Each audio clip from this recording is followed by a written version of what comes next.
孙悟空出事那天，满天神佛都以为西游棋子终于落盘了，可他们不知道，这只石猴早就被我胎教了1000年，更不知道他睁眼前学的第一件事不是拜天拜地，而是怎么跟神佛要价。我穿越西游后，没有系统，没有肉身，灵魂还被困在未出世的孙悟空体内。为了不跟他一起被压五山带紧箍咒，我只能提前教他狗柱发育，道德经传他，日月精华喂他，凡间桃拳一口不让他碰。于是，原本该懵懂入局的石猴，硬生生被我养成了先天跟脚稳健至极的美猴王。后来西游大幕开启，观音让他护送唐僧取经，孙悟空冷笑伸手，3件灵宝，5壶金丹，少一样，这经俺老孙都不取。如来佛祖看着被薅干的灵山金库，心态崩了。到底是谁教这泼猴敲诈勒索的？而我却苟在猴哥灵魂深处冷笑连连，想拿我兄弟当西游的棋子，可以，不过这出场费、误工费、保镖费，你们满天神佛得拿灵宝来结清。大哥，我感觉压不住了，今日必须出世。花果山巅仙石内部狭窄逼仄的黑暗空间中，一只浑身散发着纯净金光的石猴抓耳挠腮，周身气血翻涌，仿佛下一秒就要将这方天地彻底撑爆。这空间正是花果山巅那块受了天真的血，日月精华的仙石内部。等待1000年的我知道，时机到了，压不住就出世吧。在这石头里憋了这么多年，也确实难为你了。不过动静收着点，你现在的根基比1000年前强了太多，若是不控制，怕是能直接捅破天。满天神佛最忌讳的就是超出掌控的变数，但也不能一点动静都没有。太弱，他们会怀疑；太强，他们会忌惮。你要让他们觉得这猴子天赋不错，但还在掌控之中，懂吗？大哥放心，我明白。这1000年苦修，俺早就收放自如了。还有最重要的一点，出世之后绝不可吃凡间灵果，也不可饮山间泉水。你现在是先天灵胎，纯净无瑕，一旦沾了凡物浊气，污了灵胎，这1000年苦功就全废了。从今往后，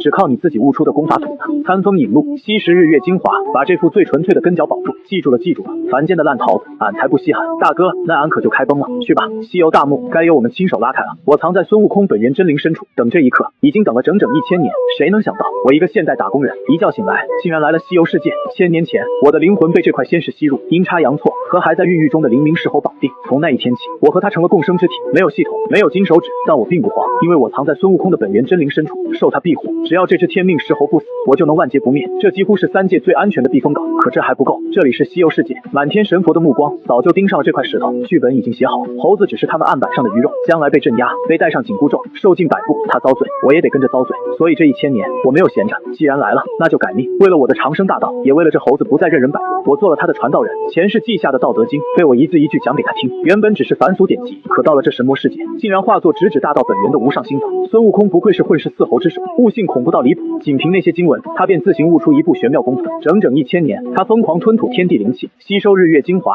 根脚被打磨到远超原本轨迹，直到这时胎再也容不下他。同样得力的还有我，借着他吸纳的海量灵气，我的灵魂也越来越凝实。于是一个大胆的念头出现了：西游亮节是天道大事，满天神佛都得按剧本走，猴子是不可或缺的主角，没有他，这出戏根本唱不下去。既然他死不了，那我们就能抓住这个破绽，堂堂正正找那些大能要过路费。我要借西游这盘棋，让孙悟空从神佛手里敲出顶级天才地宝，重塑肉身，重塑根脚，真正踏上长生之路。至于宝贝从哪来，天庭那群神仙的宝库里有，西方那群佛陀的宝库里也有。这1000年，我把西游原本的悲惨走向掰开揉碎讲给猴子听，也把这个敲诈计划灌进了他的脑子里。一人一猴早就达成共识，苟住发育敲诈神佛。大哥，俺去了。下一刻，花果山绝顶，那块吸收无数岁月日精月华的仙石突然发出沉闷轰鸣，10丈仙石骤然炸裂，石皮如暴雨飞溅，砸断大片林木，一颗石卵滚落而出，迎风一晃，化作一只5官俱备、4肢皆全的石猴。孙悟空一落地，立刻学着人的模样爬起，拜了4方。大哥，现在放光是吧？放，注意分寸，对着天空随意射2道，立刻收回。孙悟空猛地抬头，双眼迸出2道金光，直冲云霄。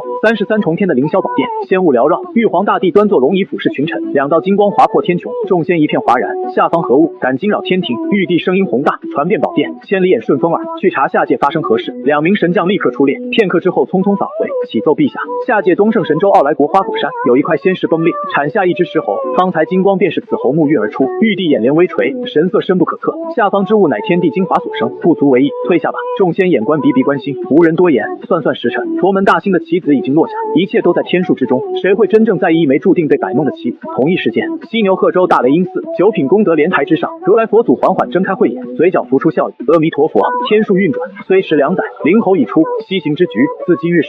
花果山上，孙悟空收回眼中金光，揉了揉眼睛。大哥，俺这波操作如何？非常完美。那些高高在上的大人物，现在应该都觉得你还在他们掌控之中。嘿嘿，那就好。大哥，接下来干啥？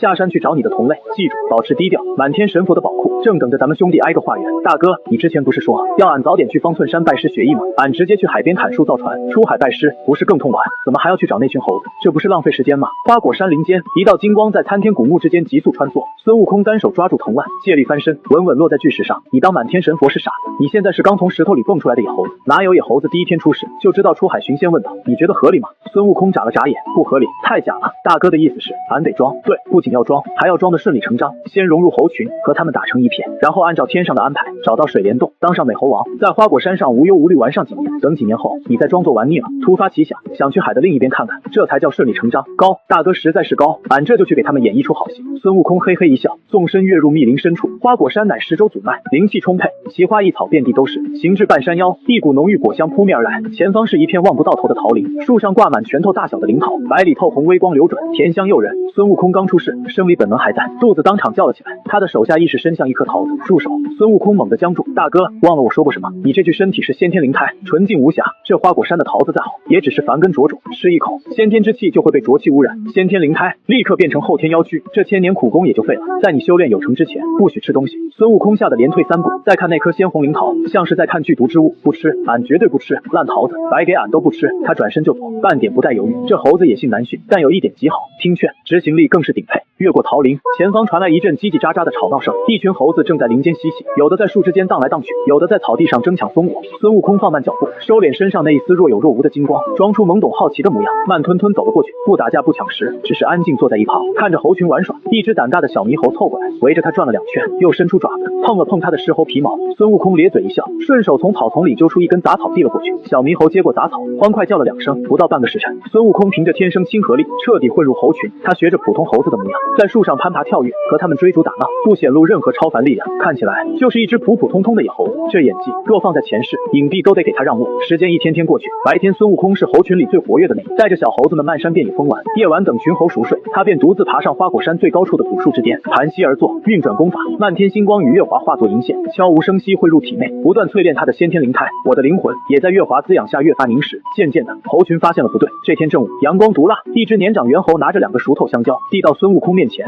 狮猴，你来了这么久，没吃过一口果子，也没喝过一口泉水，你不饿吗？周围猴子纷纷围了过来，全都好奇地盯着他。孙悟空坐在青石上，推开香蕉，摆了摆手，俺乃天生地养的灵猴，受日月精华孕育而出，吸食日月精华便能饱腹，不需要吃果子。周围猴子顿时惊呼起来，吸日月精华这么厉害，难怪狮猴平时跑得最快，跳得最高，我差点被他逗笑。这猴子装起来倒是无师自通，不过也好，顺理成章树立威信，正好为后面当王铺路。又过数日，天气炎热异常，猴群为了避暑，顺着山涧一路寻找阴凉水源。走着走着，前方水声轰鸣，一道巨大瀑布如银河倒挂，寒气四溢，瞬间驱散酷暑。群猴欢呼雀跃，在水潭边打闹。老猿猴望着飞流直下的瀑布，忽然高喊：哪一个有本事钻进去，寻个源头出来，不伤身体者，我们就拜他为王。群猴面面相觑，连喊3声，没有一只猴子敢上前。那瀑布水势太猛，砸在石头上轰轰作响，普通猴子进去非死即伤。孙悟空眼中金光一闪，大哥来了，该俺表演了，去吧，动作利索点。好嘞！孙悟空猛地从猴群中跳出，我进去，我进去，双腿在青石上一蹬，整个人如一只金色利剪，迎着漫天水花，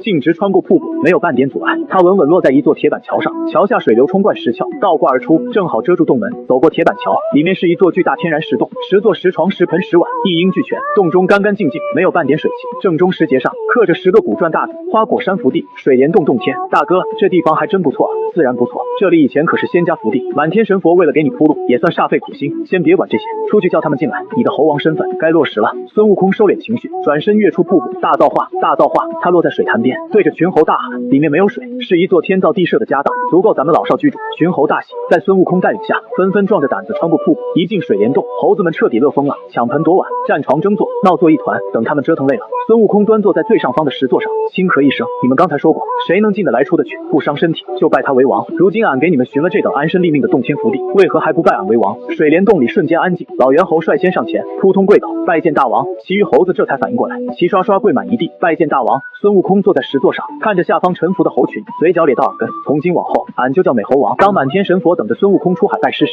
他却在花果山海边坐了整整7天。群猴都以为大王得了心病，急得围着他团团转，却没人知道，这只是我给他安排的第2场戏。这3年，他白天做花果山的美猴王，夜里做我手里的暗器，不显法力，不露元神，只将一身根骨打磨到连万斤巨石都能单手捏碎。因为我知道，孙悟空真正危险的地方，从来不是不会修行，而是太早让满天神佛看清他的底牌。第7天，老猿猴终于忍不住问他：大王，你为何日日看海？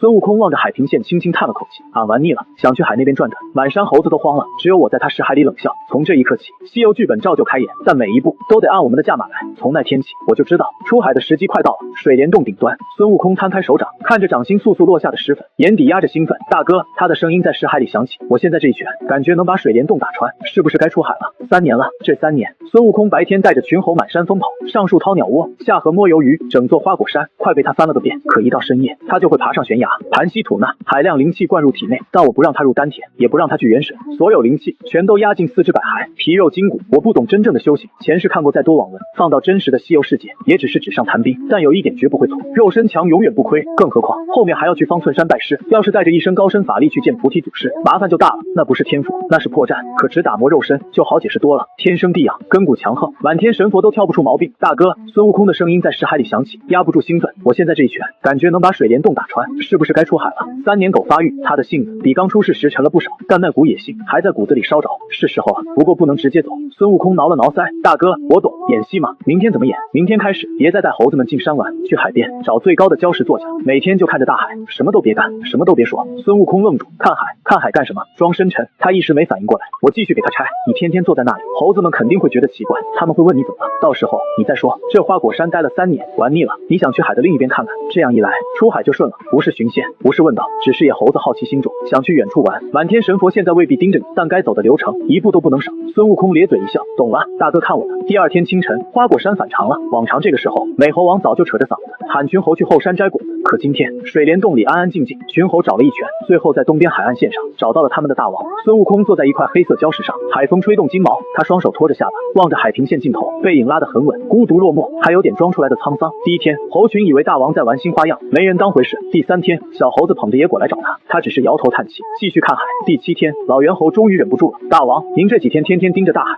是不是有什么烦心事？等的就是这句话。孙悟空站起身，回头看向沙滩上密密麻麻的猴群，孩儿们，他的声音不大，但每只猴子都听得清楚。这花果山确实是个好地方，水帘洞也是好地方，可俺在这里已经整整3年了。他抬手指向大海，我玩腻了，我想知道这片海的尽头是什么，俺想去海那边看一看，转一转。猴群立刻乱了，大王要出海，海那边太远了，过不去的，万一遇上大风大浪怎么办？海里还有大鱼，危险啊！老猿猴也急了，大王三思，咱们在花果山无忧无虑，何必去冒这个险？孙悟空纵身落到沙滩上，站在老猿猴面前，我心意已决，你们若还认我这个大王，就帮我砍些枯松，编些藤蔓，给我造一只木筏。猴群知道劝不住了，再不舍也只能照办。大王的命令，在花果山就是天。很快，猴子们散进山林，找枯松，扯老藤，水帘洞前忙成一片。整整3天，一只宽大的简易木筏被拼在了沙滩上，木筏简陋，但绑得很结实。第4天清晨，海风平缓，正适合出海。孙悟空站在木筏前，看着周围眼巴巴的猴群，不少小猴子已经开始抹眼泪。哭什么？他大笑着拔起一根长竹竿，我就是去海那边逛逛，又不是不回来了。你们在家好好待着，看好咱们的水帘洞，等俺找到什么好玩的东西，再回来找你们。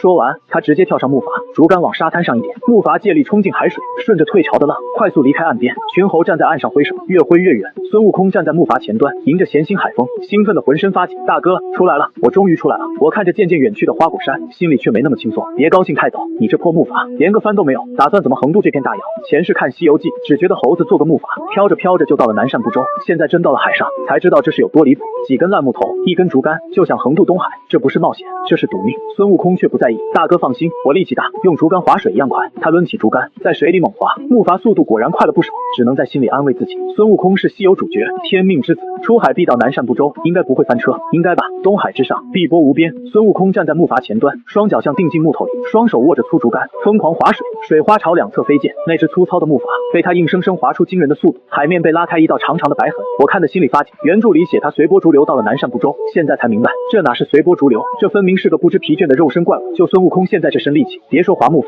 真让他游过东海，估计也只是多费几天。大哥，这海上除了水还是水，好安静，连个活物都看不见，真没劲。他一边划一边抱怨，这猴子憋了3年，骨子里全是对未知的兴奋，可海上太单调，对他来说确实难熬。别急，大海的脾气从来不是表面这么温和，你现在看到的只是他打盹的时候。话刚落，天边的墨色压了下来，原本平缓的海风瞬间变得狂暴，海面被撕开，10几丈高的巨浪一道接一道涌起，像一群发怒的巨兽。黑云遮住天空，白昼变成黑夜，雷光在云层里穿梭，暴雨砸在孙悟空身上。来得好，孙悟空反而兴奋了，大哥，我来会会这海浪，别发疯，稳住木筏，顺着浪头走。可下一刻，巨浪已经压下，孙悟空双腿发力，死死踩住木筏，双手抓住捆绑木筏的老藤，硬扛这一波拍击，木筏剧烈摇晃，每一根木头都都被拉到极限，大浪接着大浪，根本不给喘息的机会。终于，一道更高的浪头砸下来，百年老藤承受不住，当场崩断，枯松木一根接一根散开。大哥，筏子碎了，抱紧最粗的那根主木，别管其他的。孙悟空没有迟疑，纵身扑出，双臂死死抱住一根最粗的枯松木，其余木材残骸很快被海浪卷走，只剩一人一木，在狂暴的大海里浮沉。这一漂就是数月，日升月落，昼夜交替。孙悟空抱着浮木，在无边汪洋里起起伏伏，直到狂风彻底停歇，晨光撕开浓雾，落在海面上。孙悟空趴在浮木上，甩掉头上的眼睑，在睁眼时，前方出现了一条金色海岸线，浮木顺着潮水稳稳搁浅在沙滩上。大哥，我们登岸了！孙悟空一跃而起，兴奋的差点压不住声音。确实到了，这里应该就是南赡部洲，我也松了一口气，至少这第一关过了。孙悟空趟着海水上岸，抖干金毛，开始打量四周，这里的灵气比花果山差远了。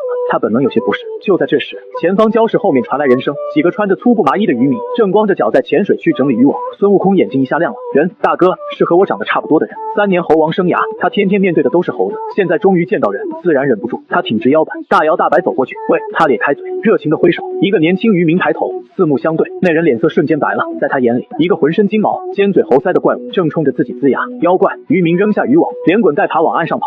其余几个渔民回头一看，也吓得魂都没了。海里爬出妖怪了，快跑！几人顺着泥土小路逃走，转眼没了影。孙悟空僵在原地，手还举在半空。我这相貌很吓人。他摸了摸毛茸茸的下巴，满脸郁闷。你在海里泡了这么久，满脸凶相，还冲人呲牙，在他们眼里，你和吃人的夜叉没什么区别，不怕才怪。孙悟空扯掉耳朵上的水草，尴尬的笑了笑。可这事还没完，远处尘土飞起，刚才逃走的渔民又回来了。这一次他身后跟着几十个壮汉，有人拿粪叉，有人举柴刀，有人攥木棍，一群人气势汹汹冲过来。妖怪在那，大家一起上，弄死他！村民们腿都在发软，但仗着人多，还是围了过来。孙悟空看着这些凡人，眼底闪过一丝不屑。这种阵仗，他一巴掌能拍倒一片。大哥，他们要打我，他有点不爽。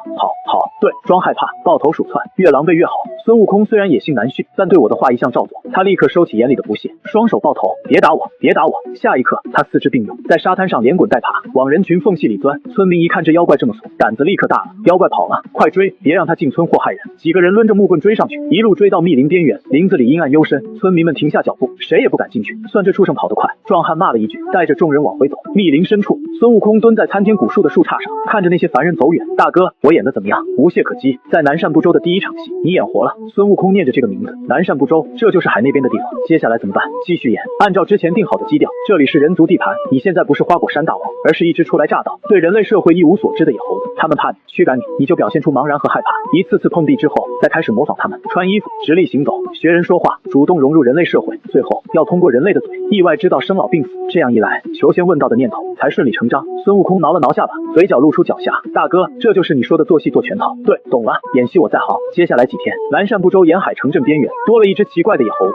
他总在集市外探头探脑，遇到卖肉包子的摊贩就凑过去闻。摊主举起扫帚就赶，去，哪来的野猴子？孙悟空立刻抱头逃走。路过的孩童拿石头砸他也不恼，只是呲牙躲开，偶尔还学那些孩童的动作，抓耳挠腮。几天下来，镇上的人都知道了，附近有一只通人性的野猴子，不伤人，胆子小，还喜欢学人。火候差不多了，该穿衣服了。孙悟空第一次见到棺材时，直接吓疯了。所有人都以为他是怕死，可没人知道，他眼底的惊恐有一半是真的，另一半却是演给满天神佛看的。他要让如来、玉帝、菩提都相信，石猴因见凡人生死，才生出求道之心。却没人知道，真正推着孙悟空一步步走向方寸山的，从来不是恐惧，而是躲在他识海中的我。记住，从今天起，你要做一个为了长生，吃尽千辛万苦的求道者。而这局棋，第一步就是先像个人一样走进人间。孙悟空摸进一户农家院，晾衣绳上挂着几件粗布衣裳，旁边还有一顶破旧斗笠。他扯下一件宽大的麻布长衫，直接套在身上，又把斗笠压低，遮住大半张猴脸。大哥，这衣服勒得慌，忍着，有了这身衣服，你才算半只脚踏进人间。月光下，孙悟空走得歪歪扭扭，我却很满意。这猴子为了长生大道，真是什么苦都能吃，什么面子都能放下。又过了2个月，孙悟空的人话已经学得有模有样。这天清晨，镇子主街格外热闹。孙悟空穿着洗得发白的破麻衣，头戴大斗笠，把满身猴毛遮得严严实实，双手揣进袖子，背也佝偻下来，混在人群边缘。不仔细看，还真像个落魄矮老头。前方忽然传来哭喊声，纸钱漫天飞，一支披麻戴孝的队伍缓缓走来，8个壮汉抬着一口厚重黑棺，步子沉得厉害。孙悟空站在街角，透过斗笠缝隙盯着那口棺材，他伸出毛茸茸的爪子，拉住旁边一个老汉的衣角。老丈，他们这是在干啥？那黑盒子里装的是什么宝贝？怎么还要人抬着？老汉回头没看清斗笠下的脸，只当他是外乡人。什么宝贝？那是棺材，里面躺着城东的李员外，几天前一口气没上来，人没了，去哪了？死了，去阴曹地府了。老汉摇了摇头，人活一世，草木一秋，不管达官贵人还是平头百姓，到头来都逃不过生老病死，最后都要躺进这黑盒子。盒子，埋进黄土，变成一堆白骨，生老病死。孙悟空猛地僵住，这一次震惊不是装的，哪怕之前已经在识海里演练过无数次，可真正听见死这个词，真正感受到凡人面对死亡的无力，他这具先天灵胎还是本能的生出一丝悸动。他一把抓住老汉胳膊，声音抬高：“老丈，你是说不管是谁，最后都会死，都会变成白骨？”老汉被抓得生疼，用力甩开他：“你这人怎么手劲这么大？废话，阎王叫你3更死，谁敢留人到5更？凡人哪有不死的？”孙悟空踉跄后退，他死死盯着渐渐远去的黑棺，眼底浮出惊恐，也浮出不甘。不，我不想死，我不想躺进那黑盒子里。声音不大，却足够让周围几个人听见。老汉像看疯子一样看着他，不想死，除非你是神仙，只有成了仙，才能长生不老，与天地同寿。神仙？孙悟空整个人定在原地，成仙就能不死，成仙就能不归阎王管。下一刻，他猛地转头，目光灼灼盯住老汉：“老丈，神仙在哪？我去哪能寻到神仙？”老汉被他看得心里发毛，连退3步：“我哪知道？传说那些名山大川里有神仙，我要是见过神仙，还会站在这？滚滚滚！”老汉趁机走开，嘴里还在骂：“真是个疯子！”周围人也被吓了一跳，这人疯了吧？大白天发什么癔症？孙悟空站在人群中，四周是嘲笑，是避让，是异样的目光。他低下头，双手攥紧麻衣下摆，身体微微发颤。神仙长生不老，他反复念着这几个字，跌跌撞撞挤出人群，朝镇外走去。背影落寞，却又透着一股决绝。识海中，大哥，我刚才那段怎么样？对死亡的恐惧，对长生的渴望，是不是演得入木3分？极好，尤其最后那2下颤抖，堪称神来之笔，也不看看是谁教出来的。不过大哥，那老汉说阎王叫人3更死，阎王很厉害吗？能管得了我？现在管得了，等你修炼有成，他就管不到你了。我语气冷了下来，地府那帮人迟早要去拜访，不过现在我们的目的已经达到了，接下来去哪？顺着南赡部洲一路往西寻仙访道。记住，你现在是一个为了长生可以吃尽千辛万苦的求道者，明白？夕阳西下，残阳把孙悟空的影子拉得很长，他头戴斗笠，身披麻衣，一步一步朝着夕阳落下的方向走去。南赡部洲的名山大川间多了一个执着的背影，春去秋来，寒来暑往，10几个年头就这么过去了。孙悟空走过闹市，穿过荒野，逢人便问神仙所在，世人笑他疯癫，有人拿石块砸他，有人放恶拳咬他，他从不反击，只配合着露出茫然又执着的神情，狼狈躲开。这10几年里，他见过王侯将相的奢靡，也见过路边冻死的穷人。他看着凡人为几两碎银奔波劳碌，最后全都归入黄土。死亡这2个字不再只是一个说法，而是一幕幕真实画面。所以他在演恐惧死亡渴求长生时，已经越来越像真的。大哥，这南赡部洲的名山大川我都踏遍了，连个神仙影子都没看见，现在可以去犀牛贺州了吧？可以了。与此同时，犀牛贺州大雷音寺，梵音飘渺，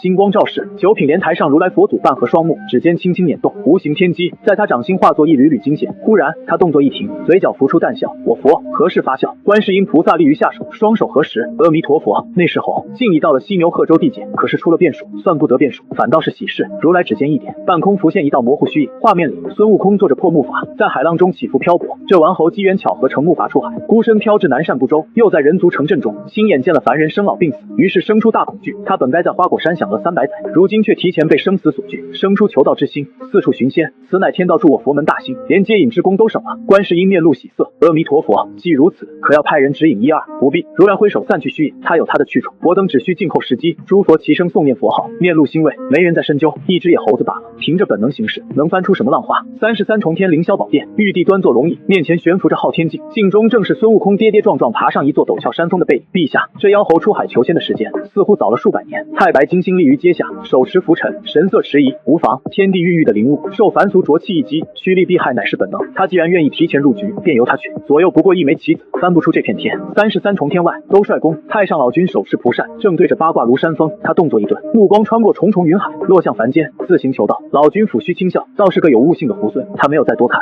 继续扇动蒲扇。灵台方寸山，斜月3星洞。菩提祖师盘膝坐在蒲团上，周身道运流转。他缓缓睁眼，目光深邃如渊。有意思，身为这猴子的天定授业恩师，他自然察觉到了因果牵扯，比贫道预计的足足早了300多年。菩提祖师掐指一算，天机明朗。猴子在南赡部洲10几年的游历，一幕幕从天道轨迹中闪过，风餐露宿，受尽白眼，却始终没有退过。菩提祖师眼中闪过一丝赞赏，求道之心如此坚韧，不枉天地孕育一场，早来也好，早日传他些微末道行，也早日了结这桩因果。祖师轻抚长须，传音洞外仙童，今日起，若有生人来访，速来报我。说完，他重新闭眼，静候天命之人，大能推演，点到即止。对他们这些跳出3界外，不在五行中的存在来说，一只野猴子，哪怕是天命之子，也不值得全天盯着，看破起因，确认结果，中间过程便不重要，这就叫天数。而这正是我最想要的盲区。数月之后，茫茫西海之上，孙悟空站在一节临时拼成的粗壮枯木上，任由海浪拍打身体。大哥，海风的味道变了，远处海岸线隐隐透着一股不同寻常的气息。我们到了。我吐出一口长气，这里是犀牛贺州。孙悟空眼中金光暴涨，10几年了，他硬生生压着体内的洪荒之力，装疯卖傻，半可怜，一半就是10几年，终于熬到了头。收起你的眼神，越是靠近目的地，越不能露马脚。孙悟空瞬间脸具锐气，脊背也塌了下来。那一刻，他身上再无半点绝世妖仙的影子，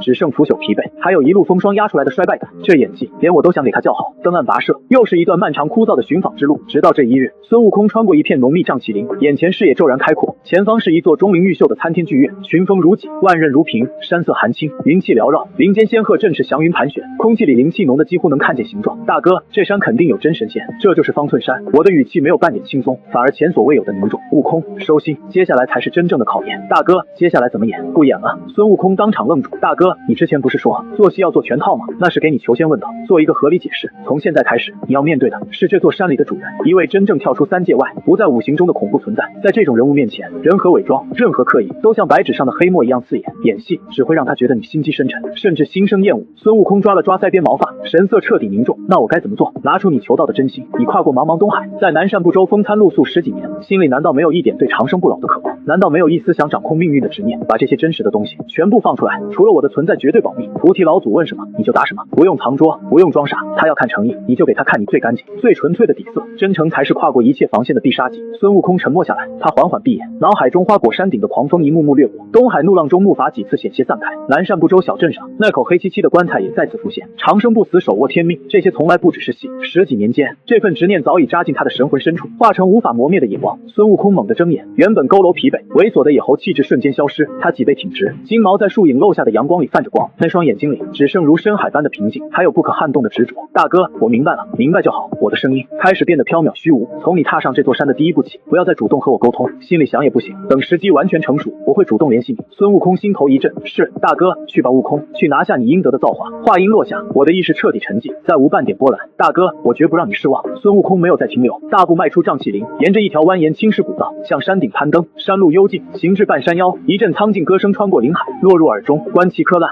伐木入山，云边谷口徐行，卖新古酒，狂笑自陶情。相逢处，飞仙即到，静坐讲黄庭。歌声雄浑，透着一股出尘洒脱。孙悟空循声走去，转过山坳，便见一名青衣樵夫正在林间砍伐枯松，斧头落下，木屑飞散。孙悟空快步上前，站在1丈外，双手抱拳，恭恭敬敬行了一礼。老神仙，有礼了。樵夫手中铁斧一顿，停在半空。他转过身，不动声色打量眼前这只金毛猴子，没有妖气，没有凶性，眼神清明的让人心惊，浑身上下还透着一股不染尘埃的极致道誉。樵夫眼底掠过一抹异色，随后把斧头拄在地上，笑了：“你这猢狲，倒懂礼数，认错人了。我不是什么神仙，只是个打柴的粗人。老神仙莫要谦虚，您刚才唱的词里有飞仙即道，也有静坐讲黄庭。若非神仙，怎懂这些大道之音？那是山里的老神仙教我唱的，让我散心解乏用。”孙悟空眼中金芒乍现，立刻上前一步：“真有老神仙，敢问大哥，那老神仙住在何处？”就在这座山上。樵夫抬手指向南面一条被云雾遮住的幽径，顺着这条路向南走7、8里，有一座斜月3星洞，洞里有位菩提祖师，便是你要找的神仙。多谢大哥指路，大恩大德，没齿难忘。孙悟空深深鞠躬，没有半点拖泥带水，转身就顺着指引的方向奔去。樵夫站在原地，看着那背脊挺直、一往无前的背影，嘴角浮出一抹几乎看不见的弧度。下一刻，他的身形在山雾中渐渐淡去，仿佛从未出现。7、8里山路对此刻的孙悟空而言，不过片刻脚程。穿过一片翠竹林，眼前云雾骤然散开，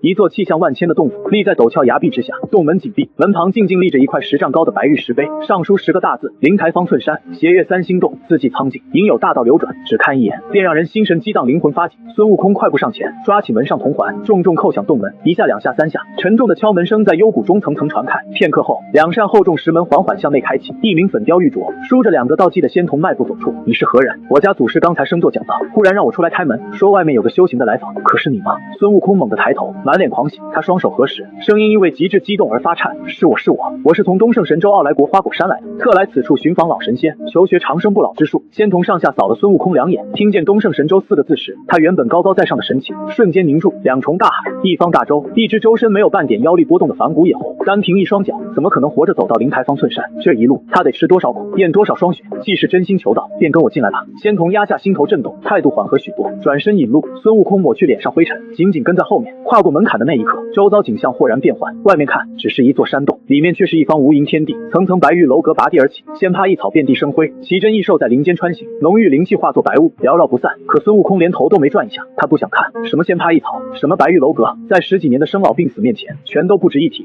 此刻他的眼里只有尽头那座瑶台，只有虚无缥缈的长生大道。他走得很稳，目不斜视，这份纯粹到极点的定力，让引路仙童心头在震。穿过重重回廊，一人一猴，终于来到一座宏伟瑶台之下。瑶台之上端坐着一位白发须眉的老者，身披八卦道袍，手持拂尘，没有刺目金光，也没有逼人威压，他只是坐在那里，却仿佛与整座山、整片天地彻底融为一体，深不可测。可测，下方两侧30余位小仙盘膝而坐，闭目听讲。菩提祖师，孙悟空没有半点犹豫，大步走到瑶台正中，双膝重重跪在白玉砖上，地面都微微一震。他俯身叩首，额头死死贴在玉砖上，声音嘶哑，却带着10几年风霜都磨不灭的狂热与疯魔。师父，师父，弟子至心朝礼，至心朝礼，求师父赐我长生大道。满天神佛都以为石猴只是提前入局的一枚棋子，可他们却不知，从他踏进方寸山的那一刻起，棋局就已经偏了。菩提祖师原本只想了结因果，可当他看见孙悟空的先天道胎后，却动了惜才之心，而我等的也正是这一刻。只要菩提亲口赐名悟空，西游气运便会彻底加深，从此这只猴子才真正有了掀翻棋盘的资格。孙悟空跪在瑶台下，额头重重磕在石板上，大殿瞬间安静，两侧30多个仙童道客同时睁眼，所有目光都落在这只金毛猴子身上。有人好奇，有人皱眉，更多人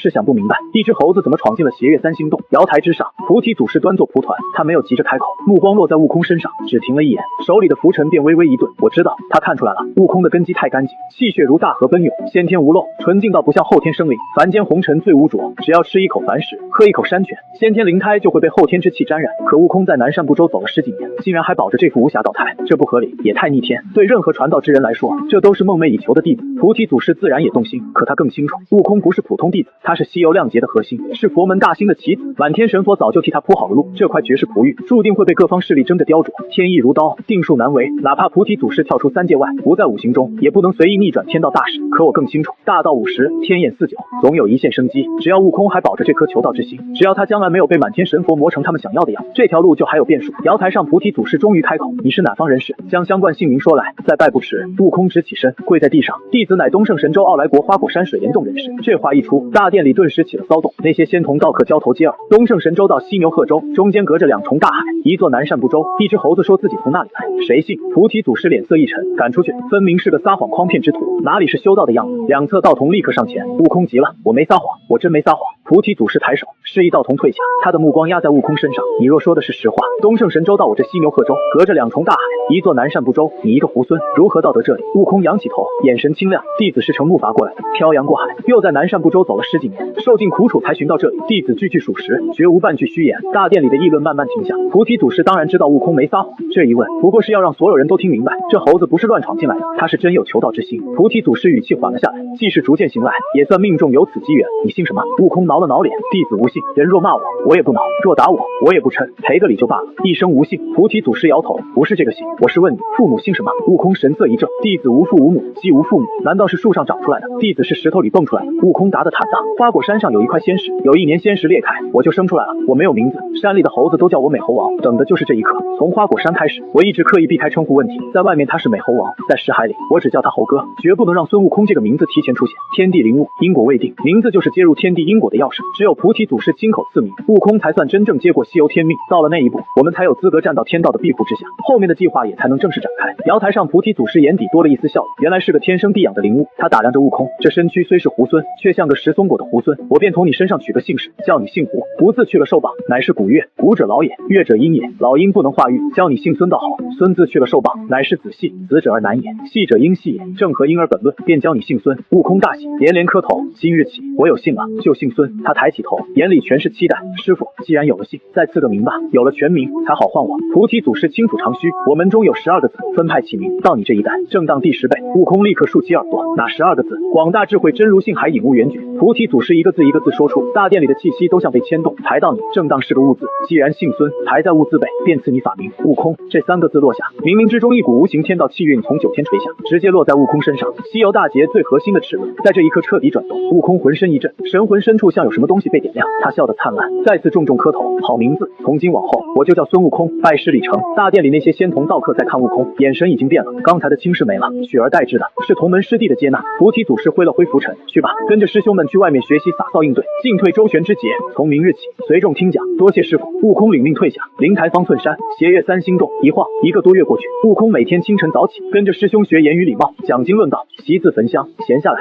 就去后山扫地除园，养花修树，劈柴打水，每件事都做得极认真，挑不出半点毛病。这1个多月，我始终没有开口，不是不想，而是不能。菩提祖师是什么人物？这方天地最顶尖的大名之一，悟空刚入山门，肯定会被他暗中观察。察。那个时候，我只要在尸骸里露出一点痕迹，就可能被察觉，所以必须忍，忍到菩提祖师对悟空放下最初的戒备，忍到方寸山的一切归于平常。这天，菩提祖师升座开坛，为众弟子讲大道真言。瑶台之上锐气缭绕，他端坐莲台，手持拂尘，天道无极，万象归一，阴阳交泰，化生万物，故道生一，一生二，二生三，三生万物。这些话听着简单，里面却直指大道本源。坐在前排的悟字被师兄误过，眉头紧锁，牙关都快咬紧。他想记住，可越听越迷糊。没过多久，眼神发直，整个人开始犯困。其他弟子也差不多，有的抓耳挠腮，有的满脸茫然。这等大道真言，不是靠死记硬背就能吃下去的。唯独悟空不同，他坐在最后排角落，双目微闭，嘴角压不住笑。菩提祖师讲出的每一个字，落进他耳中，都能和识海深处那部《道德经》相互印证。1000年前，我在仙识中给他一字一句念《道德经》，那时他刚生灵智，懵懵懂懂，硬是从里面悟出一套吐纳功法。可那只是知其然，不知其所以然。现在不一样了，菩提祖师把天地大道拆开了，揉碎了，直接送到他面前。以前想不通的地方，一下全通了。那些晦涩经文像云雾散开，路终于露了出来。悟空的先天灵胎被压了10几年，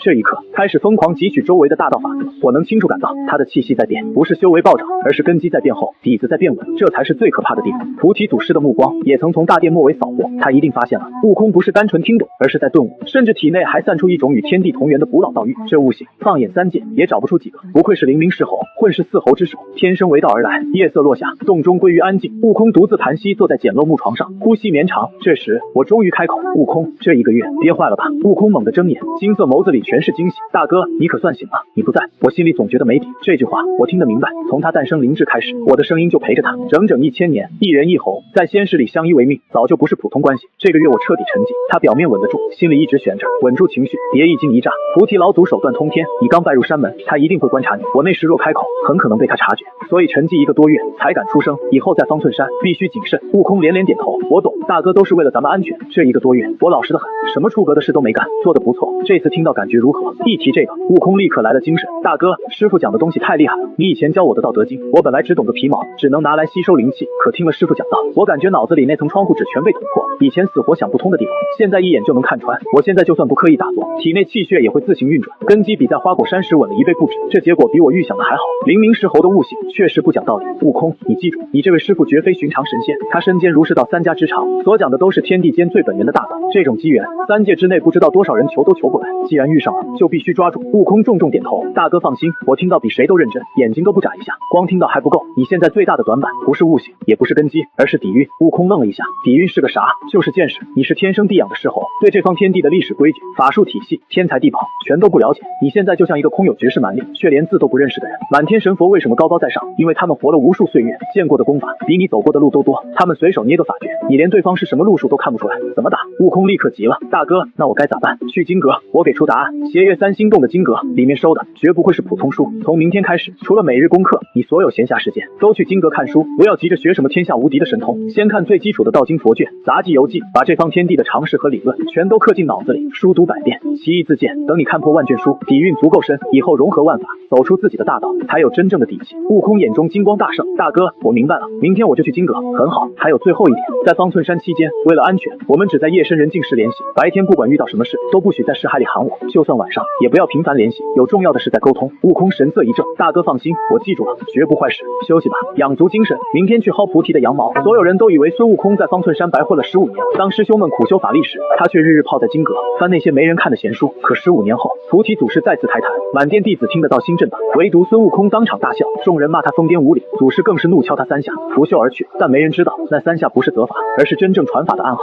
次日清晨，山间晨雾还没散，悟空拎着扫帚，很快清完庭院落叶，不到1个时辰，洒扫功课结束，他拍掉手上的灰，转身去了后山，穿过竹林，一座古朴的3层木楼出现在眼前。金阁，这里没有结界，没有阵法，连看门的道童都没有。邪月3星洞的弟子都知道，里面堆满了3教9流的古籍、道门经卷、佛门禅理、经师子集，凡间游记杂谈应有尽有，唯独没有吐纳法门，也没有神通秘术。对那些一心想学法术的弟子来说，这地方看一眼都是浪费时间。可我清楚，真正的好东西未必都写着神通2字。悟空推门进去，陈年墨香扑面而来，他随手抽出一卷竹简，席地而坐，一个字一个字啃了起来。同一时间，菩提祖师缓缓睁眼，他的目光穿过重重玉壁，落在金阁1楼。那只金毛猴子抱着一本凡俗道经，看得津津有味。菩提祖师嘴角浮起一丝极淡的笑意，师儿守着宝山讨饭吃，满门弟子读着猢狲是个明白人。菩提祖师重新闭眼，不再理会，任由悟空在书海里折腾。夜幕沉下，月华如水，悟空反锁房门，盘膝坐定。大哥，我回来了。他的语气里带着少见的疑惑。看了1天，感觉如何？字我都认得，但我不明白。我翻了10几卷书，全是讲因果、论阴阳的大道理，还有些记山川地貌的闲书，没有吐纳之法，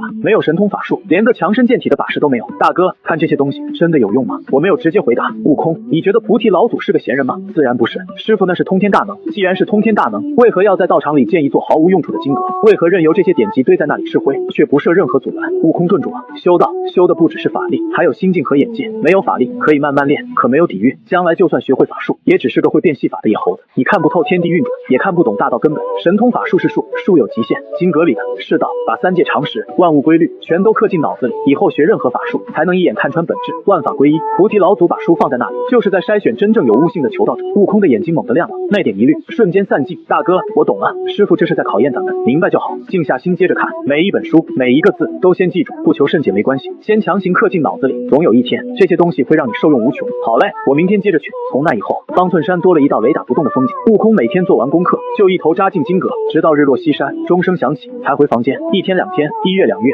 起初众弟子只当这猴子刚入门，图个新鲜。可大半年过去，悟空依旧天天往金阁跑，这就让人看不懂了。这天清晨，悟空照常做完洒扫功课，兴冲冲去了金阁。刚穿过竹林，迎面撞上几位刚练完早课的师兄。为首的悟广提着木剑，眉头紧皱。悟空师弟，你又去金阁？你天天往那破木楼里钻，能看出长生不老来。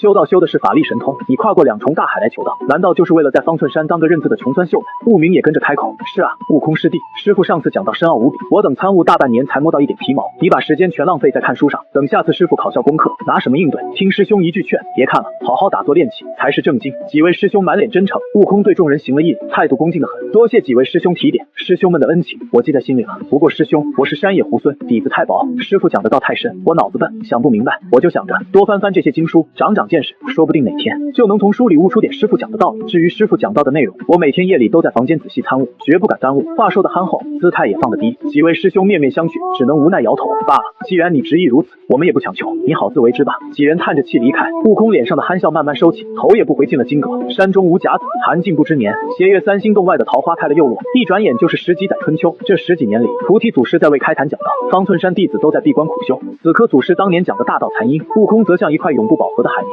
死死定在金阁里。十几年间，金阁万卷古籍全被他刻进脑海。如今的他，哪怕只是随意盘膝而坐，周身气流都会隐隐契合天地阴阳，路过的飞鸟也会不由自主停在他肩头。这份理论底蕴早已超过三界9×9的散仙。可书看完了，麻烦也来了。悟空回到房间盘膝坐下，大哥，书我全看完了，感觉如何？很多地方我还是想不通，那些经文里的玄妙，就像隔着一层纱，怎么也捅不破。书看得越多，疑问就越多。道经讲道法自然，佛卷讲因果定数，这两者撞在一起，到底谁说了算？无数疑问在他脑子里纠缠碰撞，最后织成一张密不透风的大网。悟空被困住了。我听完反倒笑了。支剑杖，你把满天神佛千万年积累的见识，用十几年硬塞进脑子里，消化不良，很正常。等你把这些杂乱知识彻底理顺，融会贯通的那一天，就是你脱胎换骨的时候。大哥，那我怎么理顺？我沉默片刻，等谁？等那个真正有资格给你解惑的人。第二日清晨，方寸山晨雾缭绕，众弟子刚结束早课，正准备散去，忽然钟声从斜月三星洞上空传开，沉厚悠远。众弟子精神一振，立刻赶向大殿。时隔十几年，菩提祖师再次升座开坛，瑶台之上，瑞彩千条。菩提祖师端坐九品莲台，手捏法诀，开口讲道：妙演三乘教，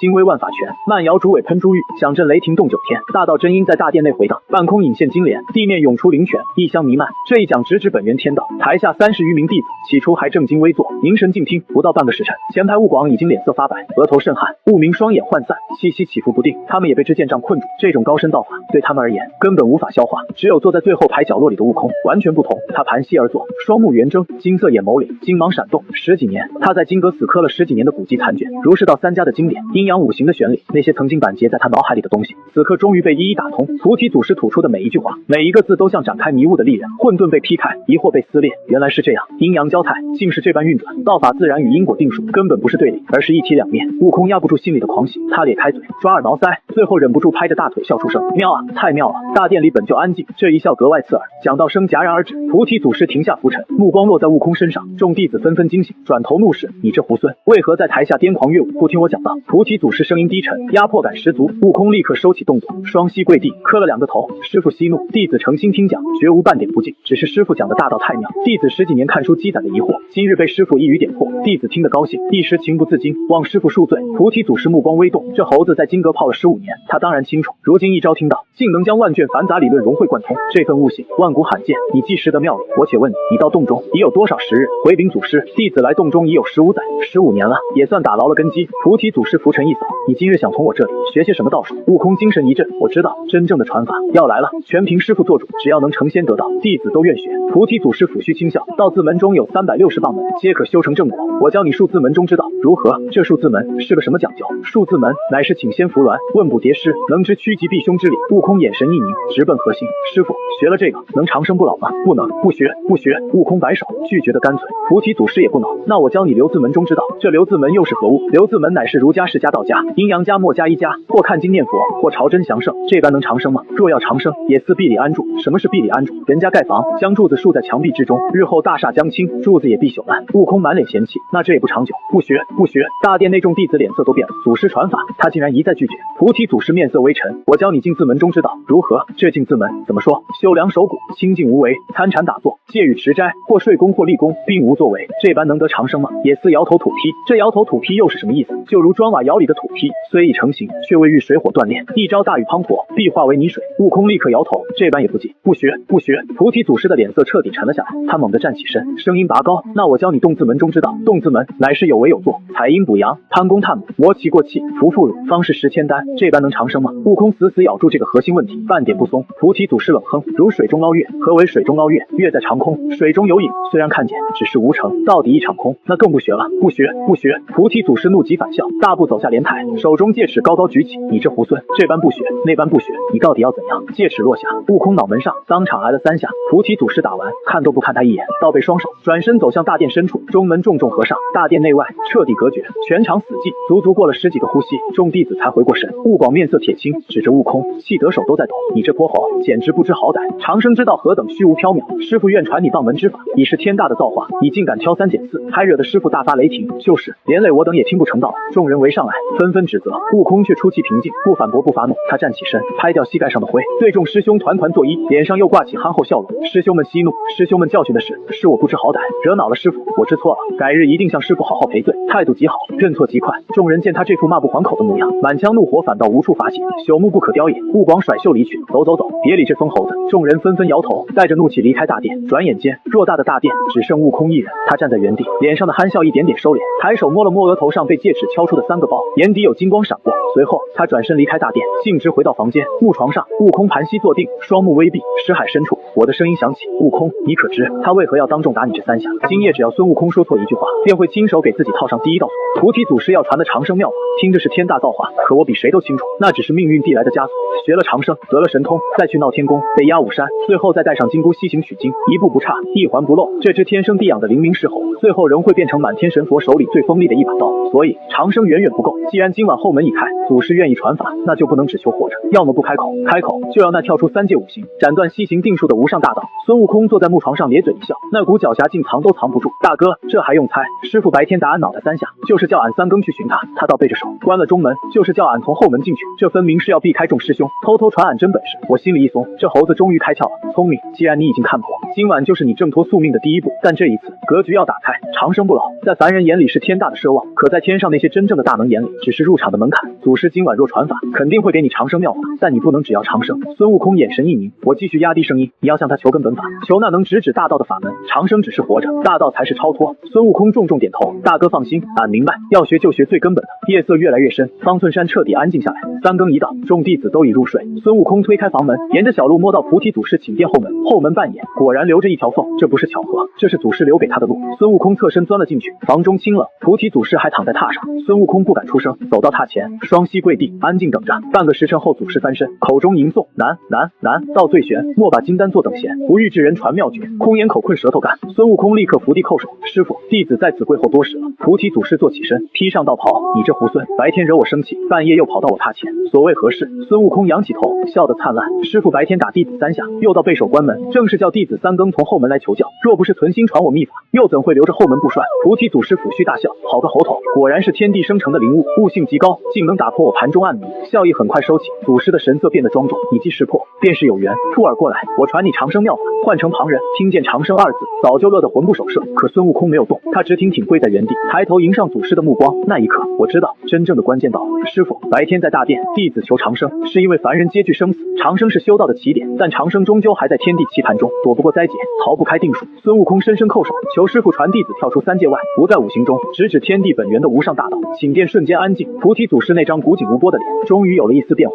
只是一瞬，却足够可怕。我虽然藏在孙悟空识海深处，也能感觉到一股无形的压力落下，像有一双眼穿过皮肉，穿过神魂，要把一切秘密都看透。白天这猴子还只求长生，到了半夜开口就是大道，这跨度太大，大道不可能是一个初入修行的猴子自己想出来的。菩提祖师没有回答，他闭上眼，手指在袖袍中快速推算，方寸山上的天机开始翻涌，命运长河被他逆流追溯。孙悟空那条本该被满天神佛安排好的命线，终于露出异常。佛门大星还在，西游亮劫还在，可那条宿命锁链上，不知何时缠上了一抹灰蒙蒙的气息，不在三界，不入五行，像是遁去的一。菩提祖师猛然睁眼，目光直逼孙悟空，有意思。三个字一落，我心头莫名一沉。下一刻，祖师浩瀚如渊的神念无声探出，孙悟空毫无察觉，可我所在的识海深处已经被那道神念悄然扫过。那一瞬，我浑身发寒，我不知道自己被发现了，更不知道自己刚刚已经在生死边缘走了一圈。3息之后，神念退去，识海重新安静。菩提祖师看着孙悟空，眼神复杂，他明白了为什么这猴子能死死守住先天灵态，为什么出海寻仙提前了300年，为什么能在藏经阁苦熬15年，因为这枚棋子的本源真灵里早已多了一个不受天道管控的变数。难怪，祖师嘴角浮起一抹意味深长的笑。满天神佛把灵明石猴当成棋子，天数定下，他必须教这猴子本事，却又不能教得太彻底，教少了棋子成不了局，教多了棋子可能脱离掌控。这份憋屈，菩提祖师未必没有怨气，而现在棋盘上多出了一枚能掀翻牌桌的艺术，天意不可违，但变数可期。既然变数已经出现，他顺势添一把火又有何妨？菩提祖师忽然大笑，你这猴当真是极好的运道。罢了，你既有这般造化，又立志求无上大道，今日我便成全你。孙悟空眼底狂喜，祖师神色肃穆，大道之法晦涩无比，全凭个人造化，绝非一朝一夕能成。从今往后，每个月153更时分，你来此地，我亲自为你讲经布道。至于最终能学到哪一步，能否踏碎这虚妄定数，就看你自己。孙悟空连连叩首，多谢师傅成全。菩提浮沉100，先别急着高兴，大道虚无，不是一夜可成。在你真正成道之前，免不了要在3界行走，总得有护道防身的手段。我这里有2门神通，皆是避灾躲劫、防身杀敌的顶级法门，一为36天罡变化，一为72地煞变化。你想学哪一个？孙悟空跪在地上，眼珠一转，师傅，俗话说技多不压身，既然都是护道手段，自然越多越好。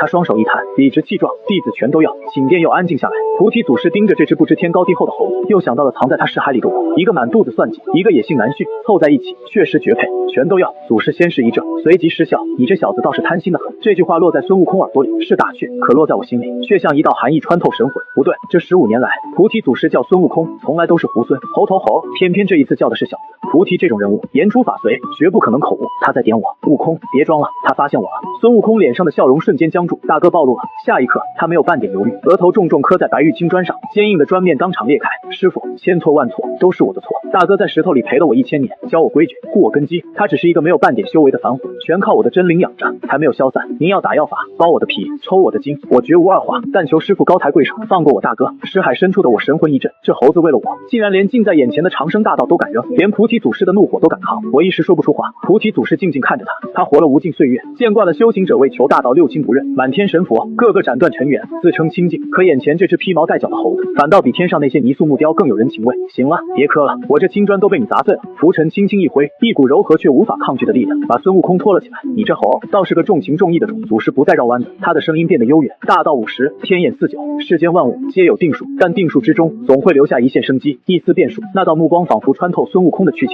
直接落在我身上。你们2人结成共生之体，是你们的机缘，也是这方天地的艺术。我不管这艺术从何而来，也不会横加干涉。存在即事里，我长长吐出一口气，命保住了。孙悟空立刻转悲为喜，那股顺杆往上爬的机灵劲又冒了出来。师傅，您老人家真是宽宏大量，菩萨心肠。既然不怪罪大哥，不如好事做到底，把大哥也一并收做徒弟吧。大哥聪明绝顶，悟性比我还高，我这些本事全是他教的。您受累，咱们一门3结，说出去也有面子。我在识海里一阵无言，这猴子胆子是真大，刚逃过1劫，转头就敢要名分。菩提祖师也是一愣，随后用拂尘虚点孙悟空，你这泼猴不仅贪心，还得寸进尺，收徒讲究因果缘分，他与我并无师徒之缘。一句话直接毒死。孙悟空脸色一苦，正要再求，不过祖师话锋一转，日后我为你讲道授法，允许他留在你识海中旁听，他能从方寸山听到几分真理，悟出多少造化，全凭自己的本事。这已经是天大的恩赐，不收徒却给旁听权，这等于承认了我在方寸山的存在，也等于给了我一张保命的通行令。悟空，待我叩谢祖师赐道之恩。孙悟空咧嘴一笑，立刻叩首，我替大哥多谢师傅大恩。识海内，我也对着菩提祖师深深一礼，这份恩不轻，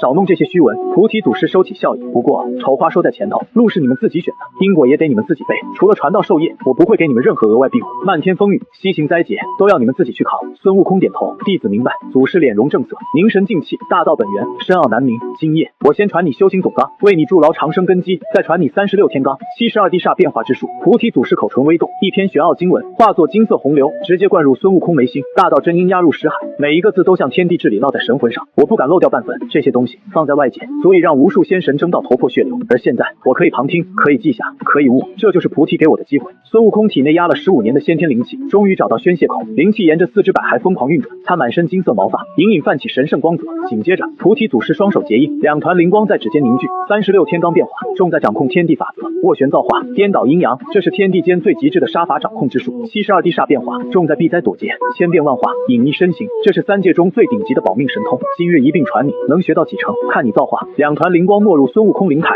时间一点点过去，寝殿里寂静无声，窗外夜色慢慢褪去，东方泛起灰白。菩提祖师停下传法，拂尘一挥，今日便到这里，法诀你已记下，神通你已入门，剩下的是日积月累的苦功。切记，今夜传法之事不可对任何人提起，下个月望日3更再来此处。孙悟空缓缓睁眼，眼底金芒流转，气息比之前沉稳了太多。他站起身，对着菩提祖师行了3拜9叩大礼，弟子告退。随后他顺着后门离开，身影消失在晨雾里，寝殿重新安静。菩提祖师独自坐在榻上，看着那扇半掩的木门，你们2个可千万不要让我失望。他抬起头，目光像是越过重重玉壁，看向33重天，甚至更深处的混沌。满天神佛皆求安稳，天道定数，看似万事不拔，其实不过一潭死水。菩提祖师缓缓握紧手掌，眼中有一股压了无数岁月的野望。这水若是不搅浑，我等困在瓶颈的大道，又哪里还有机会更进一步？去争吧，去闹吧，你们2个可千万别让我失望。方寸山苦修22年后，孙悟空终于等来了下山这一天，可他却跪在菩提祖师面前死活不走。当所有人都以为他是舍不得师傅时，菩提祖师却只用一句话就让他当场改了主意。不下山，李晨如何重塑肉身？刚才还抵死不从的猴子瞬间决定离开，不是他无情，而是比起师徒离别，他更怕兄弟永无出头之日。从这一刻起，悟空下山，而那潭死水般的3界也即将被他彻底搅翻。黎明前的方寸山还压在浓雾里，孙悟空推门钻进屋，反手把门扣死。他坐到床上，长长吐出一口气，而我在他的识海深处，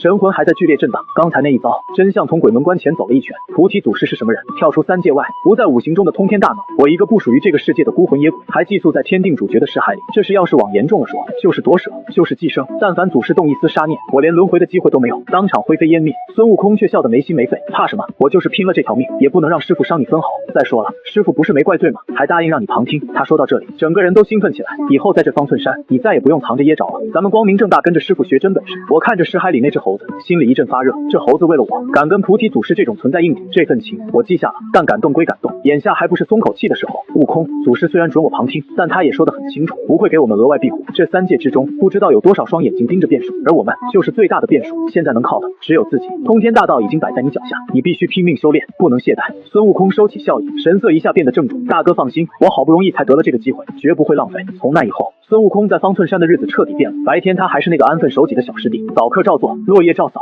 水照挑，柴照劈，闲下来就坐在庭院里听悟果、悟明他们高谈阔论，偶尔还装出一副懵懂模样，外人看不出任何异常，谁也不知道。这猴子到了夜里才真正开始修行，房门一关，盘膝入定，天罡地煞变化之术被他一遍遍拆解，一遍遍参悟。每月15、3更时分，他都会准时推开祖师寝殿扮演的后门。菩提祖师盘坐榻上，只为他一人讲道。那不是普通法门，那是直指天地本源的大道。寝殿里没有外人，却常有金莲浮现，道运垂落，而我也终于不用躲躲藏藏，堂而皇之的在识海里旁听。只是大能讲道，从来不是谁都能听懂。悟空是天生狮吼，先天灵胎，根骨干净到近乎完美。祖师那些晦涩真言，他一入耳，体内气血法力便立刻呼应，修为提升快得惊人。可我不一样，我的资质太普通，那些玄而又玄的大道真因，落到我这里，大半都像天书，听得见却摸不到真意。但我有孙悟空，他悟透之后，就把那些道理揉碎拆开，再借着我们共生的神魂纽带，一点点反哺给我，没有半点保留。这一人一猴，就在方寸山深处，开始了一场近乎作弊的修行。除了每月听到，剩下的日子就是枯燥到极致的术法演练。36天罡重在掌控法则。某个深夜，后山崖顶，孙悟空单手指向一株枯死100年的老松，斡旋造化，一指落下，枯木抽芽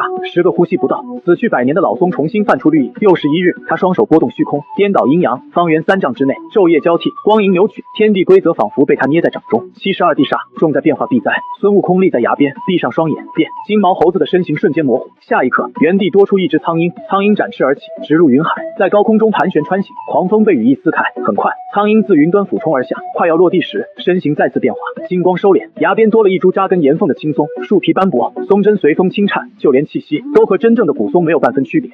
青松摇动，孙悟空重新现出本相。春去秋来，花开花落，7年就这么过去了。方寸山上的日子看似平静，像一潭死水，可我很清楚，死水下面已经压着一场足以搅动3界的风暴。这一日清晨，孙悟空盘膝坐在床榻上，心神沉入识海。我端坐在识海深处。7年前，我还只是一团半透明的虚影，像是一阵风就能吹散，必须死死依附在悟空的本源真灵上。可现在不一样了，我的神魂已经凝视，五官清晰，衣袂如针，神魂强度早已今非昔比。悟空看着我，眼里压不住喜色。大哥，你这神魂比7年前强太多了。我缓缓睁眼，7年了，这份变化靠的不只是菩提祖师讲道，更靠悟空。这7年里，他每一次吸纳天地灵气，都会分出最纯粹的本源之力，灌入我的神魂。对修行者来说，本源之力极其珍贵，可他从来没犹豫过。这份恩情重过山岳，这7年辛苦你了。悟空摆了摆手，一脸不在乎。大哥说什么呢？你我兄弟本就一体，不必客套。我笑了笑，没有继续矫情。神魂中的力量澎湃流转，那种久违的踏实感，让我压不住心里的期待。这7年的温养和悟道，让我的神魂彻底稳固。从今以后，我不需要时刻依附你的本源真灵了。悟空眼睛一亮，大哥的意思是，再给我几年，我应该就能短暂脱离你的识海，独立存在于这方天地之间。悟空当场激动起来，好，太好了！他早就习惯了识海里有我在，他觉得踏实，哪怕天塌下来，也有人能陪他一起想办法。可他也明白，我不是一道生命，我曾经也是活生生的人，不该永远困在这片识海里，不见天日。大哥，等你出来了，我带你腾云驾雾，把这3界看个遍。我看着他兴奋的模样，心里也跟着动了一下。1000年了，整整1000年的幽闭岁月，足够把任何一个正常人逼疯。如果不是有这猴子陪着，如果不是还有长生大道吊着一口气，我绝对熬不到今天。如今神魂终于稳固，只要找到合适的天台地宝，重塑一具根脚绝佳的肉身，我就能真正走出识海，去看看这个浩瀚3界。悟空已经开始替我盘算，大哥，等咱们下山，把那些神仙佛陀的宝库都翻一遍，我一定给你寻一具比我根基还好的绝世道体。他笑得张扬，我却知道这话不是玩笑，只要他认定了，就真敢去做。就在这时，一道平淡却宏大的声音突然落入悟空耳中：悟空，速来见我。悟空猛地起身，脸上的笑意瞬间收敛。大哥，师傅叫我去吧。我声音平稳，心里却已经有了猜测。祖师很少在白日主动传唤，更不会无缘无故传音入密。这方寸山的安稳日子，怕是到头了。祖师要赶你下山了。下山？悟空当场摇头，眼底全是抗拒。我不下山，才学了7年本事，还没学够呢。去看看就知道了。他不敢耽搁，推门而出，直奔祖师寝殿。寝殿内檀香缭绕，菩提祖师盘坐9品莲台之上，双目微闭，道玉内敛。悟空快步入殿，跪地叩首，弟子拜见师傅。祖师缓缓睁眼，悟空，你来方寸山有多久了？悟空老老实实回答，为师傅，弟子在山中度过22个寒暑，前15年打杂看书，后7年蒙师傅传授真法，22载也够久了。菩提祖师浮尘清辉，你既已修成神通，便从哪里来回哪里去吧。这句话一落，悟空整个人都僵住了。哪怕我提前提醒过，他真正听见时还是慌了。师傅，我不走。他直起身，急得抓耳挠腮，弟子大恩未报，怎敢就此离去？求师傅让我留在山中，哪怕一辈子给您扫地挑水，弟子也心甘情愿。他是真的不想走。方寸山有祖师庇护，有无尽道藏，更重要的是，这里不用面对外面那些漫天神佛的算计。他想留在这里，安安静静修炼，最好一直修到万劫不灭。菩提祖师看着他，摇头轻笑，天下无不散的筵席，你乃天地孕育的灵明狮吼，身负大气运，也背着大因果。你在方寸山躲了22年，已经是极限，再不现实，有些人就该坐不住了。悟空抬头，语气很硬，他们急他们的，与我何干？师儿，菩提祖师轻叹，你身上背着天大因果，命中有此一劫，躲不掉。悟空咬紧牙关，可是师傅，弟子才学了7年，还有好多本事没学全，该教的我都教了，36天罡，72地煞，你皆已入门，藏经阁万卷古籍也都在你识海之中。接下来你要去红尘里摸爬滚打，去生死间厮杀，只有这样才能把万卷藏书真正融会贯通，走出属于你自己的大道。这些话悟空听得懂，我也听得懂，可听懂是一回事，愿不愿意走又是另一回事。悟空还在挣扎，师傅，再让弟子留5年，就5年，等弟子把天罡地煞全部修至大成，再下山不迟。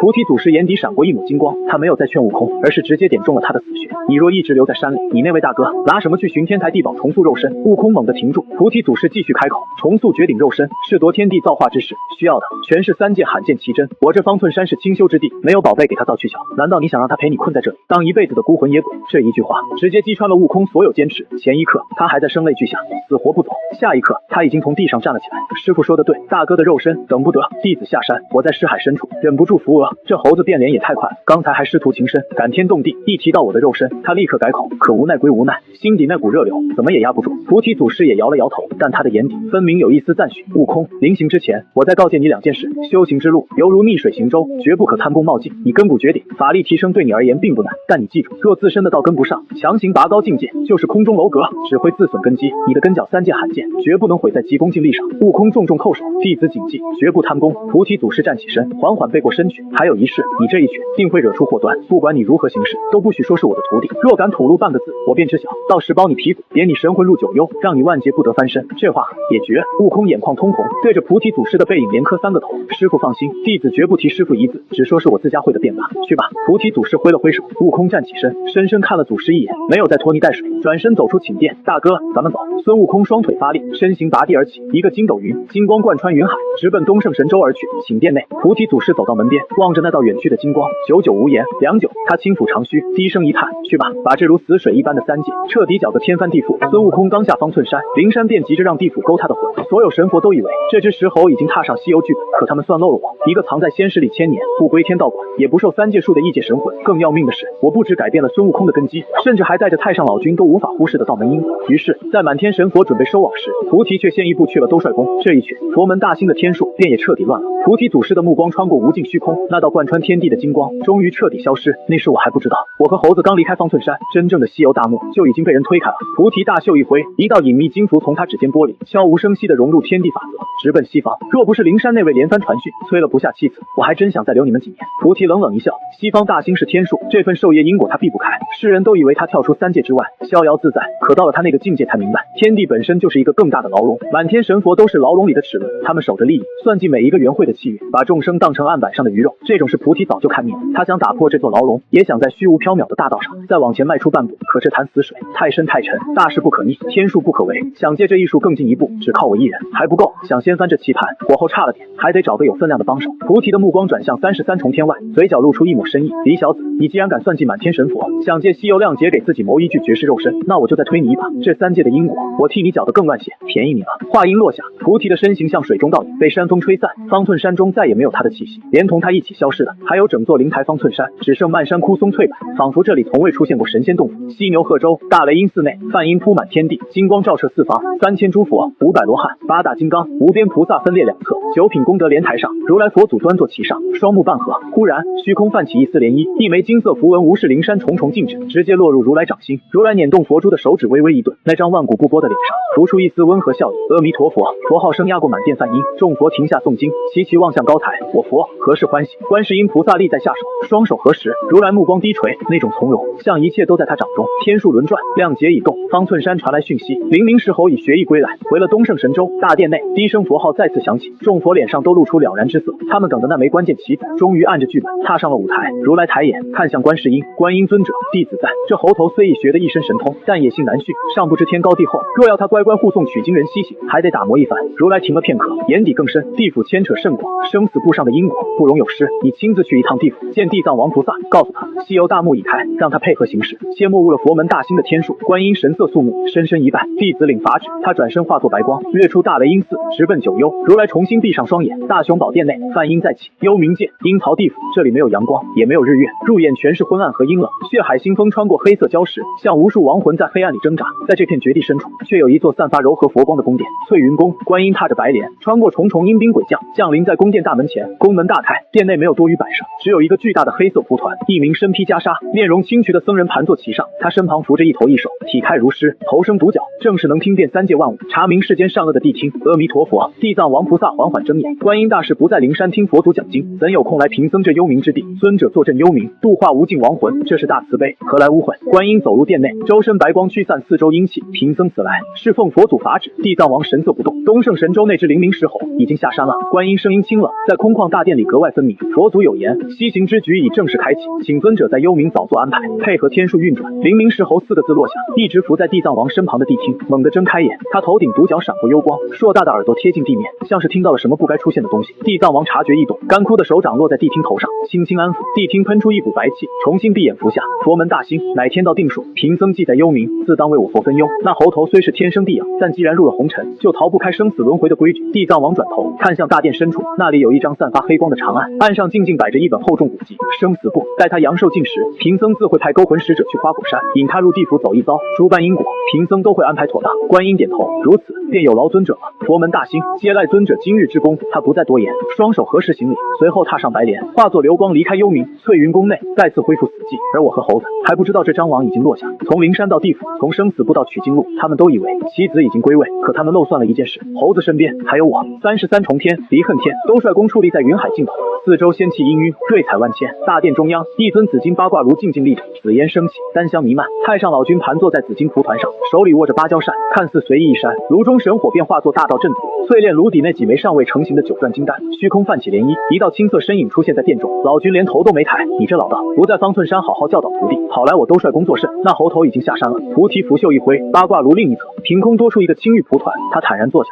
下山了，这么快？老君眼底闪过一丝诧异，算算时辰，离佛门定下的节点早了不少。你这授业恩师当得到轻巧，这就把烂摊子甩出去了。我若不放他下山，灵山那位怕是要把我的门槛踏破。菩提轻笑，今日来是有要事与道友相商。老君放下芭蕉扇，能让你亲自跑一趟的要事，3届可不多。说吧，什么事？道友，你要徒弟不要？老君看了他一眼，神色古怪。他是3卿之一，道德天尊，这3届之中有几个人够资格做他的徒弟？你若想把那只狮猴塞给我，大可不必。那猴子是佛门大兴的核心定数，因果太大，我不收。菩提摆手，那猢狲的因果我自然清楚，我说的不是他，我要送给你的另有其人。是谁？一个不属于这方天地的艺术。艺术2个字一出，老君彻底收起散漫，跳出3界外的大能，对这2个字最敏感。天道定数像铁桶，任何艺术都代表不可控的变局，一个不知从何而来，不属3界五行，甚至连天道都无法察觉的异界神魂。他与那猴子在仙世中结成共生之体，相伴千年。猴子能有今日根基，全拜他所赐。菩提声音低沉，他说的就是我。老君静静听着，面色很快恢复平静。一个凡人神魂，哪怕是艺术，在这种存在眼里也不过是蝼蚁。就凭这个，你想让我收他为徒？他的语气毫不掩饰不以为然。菩提笑了，他知道不抛出真正的东西，打动不了这尊大神。道友可知，那猴子出世前，在仙世里靠什么打熬先天根基？左右不过是吞吐日月精华的本能。老君连眼皮都没抬。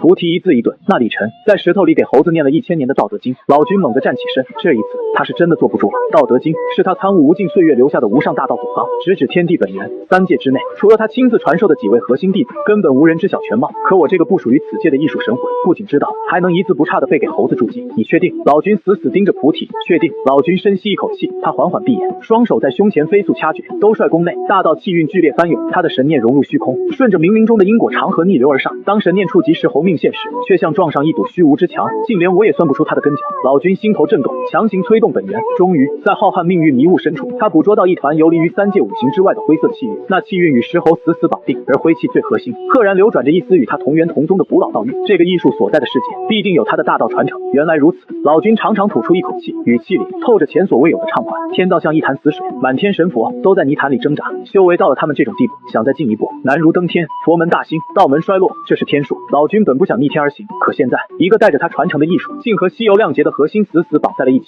只要利用好这个艺术，把西游这潭水彻底搅浑，天机必乱。天机一乱，困住他们千万年的大道瓶颈就会露出裂缝。如何？菩提笑问。查不出根脚。老君缓缓摇头，但命理之中，这艺术确实与我有所牵连，只凭他知晓道德经这一点，这缘分便很深厚。既然有因果，道友何不顺水推舟？菩提知道，事情成了，你这家伙算计满天神佛还不够，连我也要拉下水。老君冷哼，嘴角却多了一丝笑意。也罢，为了大道更进一步，这点因果贫道接了。菩提抚须大笑，我就知道道友绝不会放过这等机缘。不过老君话锋一转，暗中照拂可以，但收徒一事非同小可。单凭一篇道德经还不够资格做我的传人，等他来到我面前时，我再看看他有没有资格叫我一声师尊，你绝对不会失望。菩提话音落下，身形化作一阵清风，消散在兜率宫内。大殿重新只剩老君一人，他嘴角勾起一抹罕见笑意，有点意思。这无趣的3界总算多了点盼头。他重新拿起芭蕉扇，对着八卦炉轻轻扇动，炉火明灭不定，照着他那张深不可测的脸。道德经艺术，李晨是吧？老道便在这33重天之上等着你，想做我的传人，就看你和那只猴子能做到哪一步了。混世魔王刚死，花果山却没有真正安全，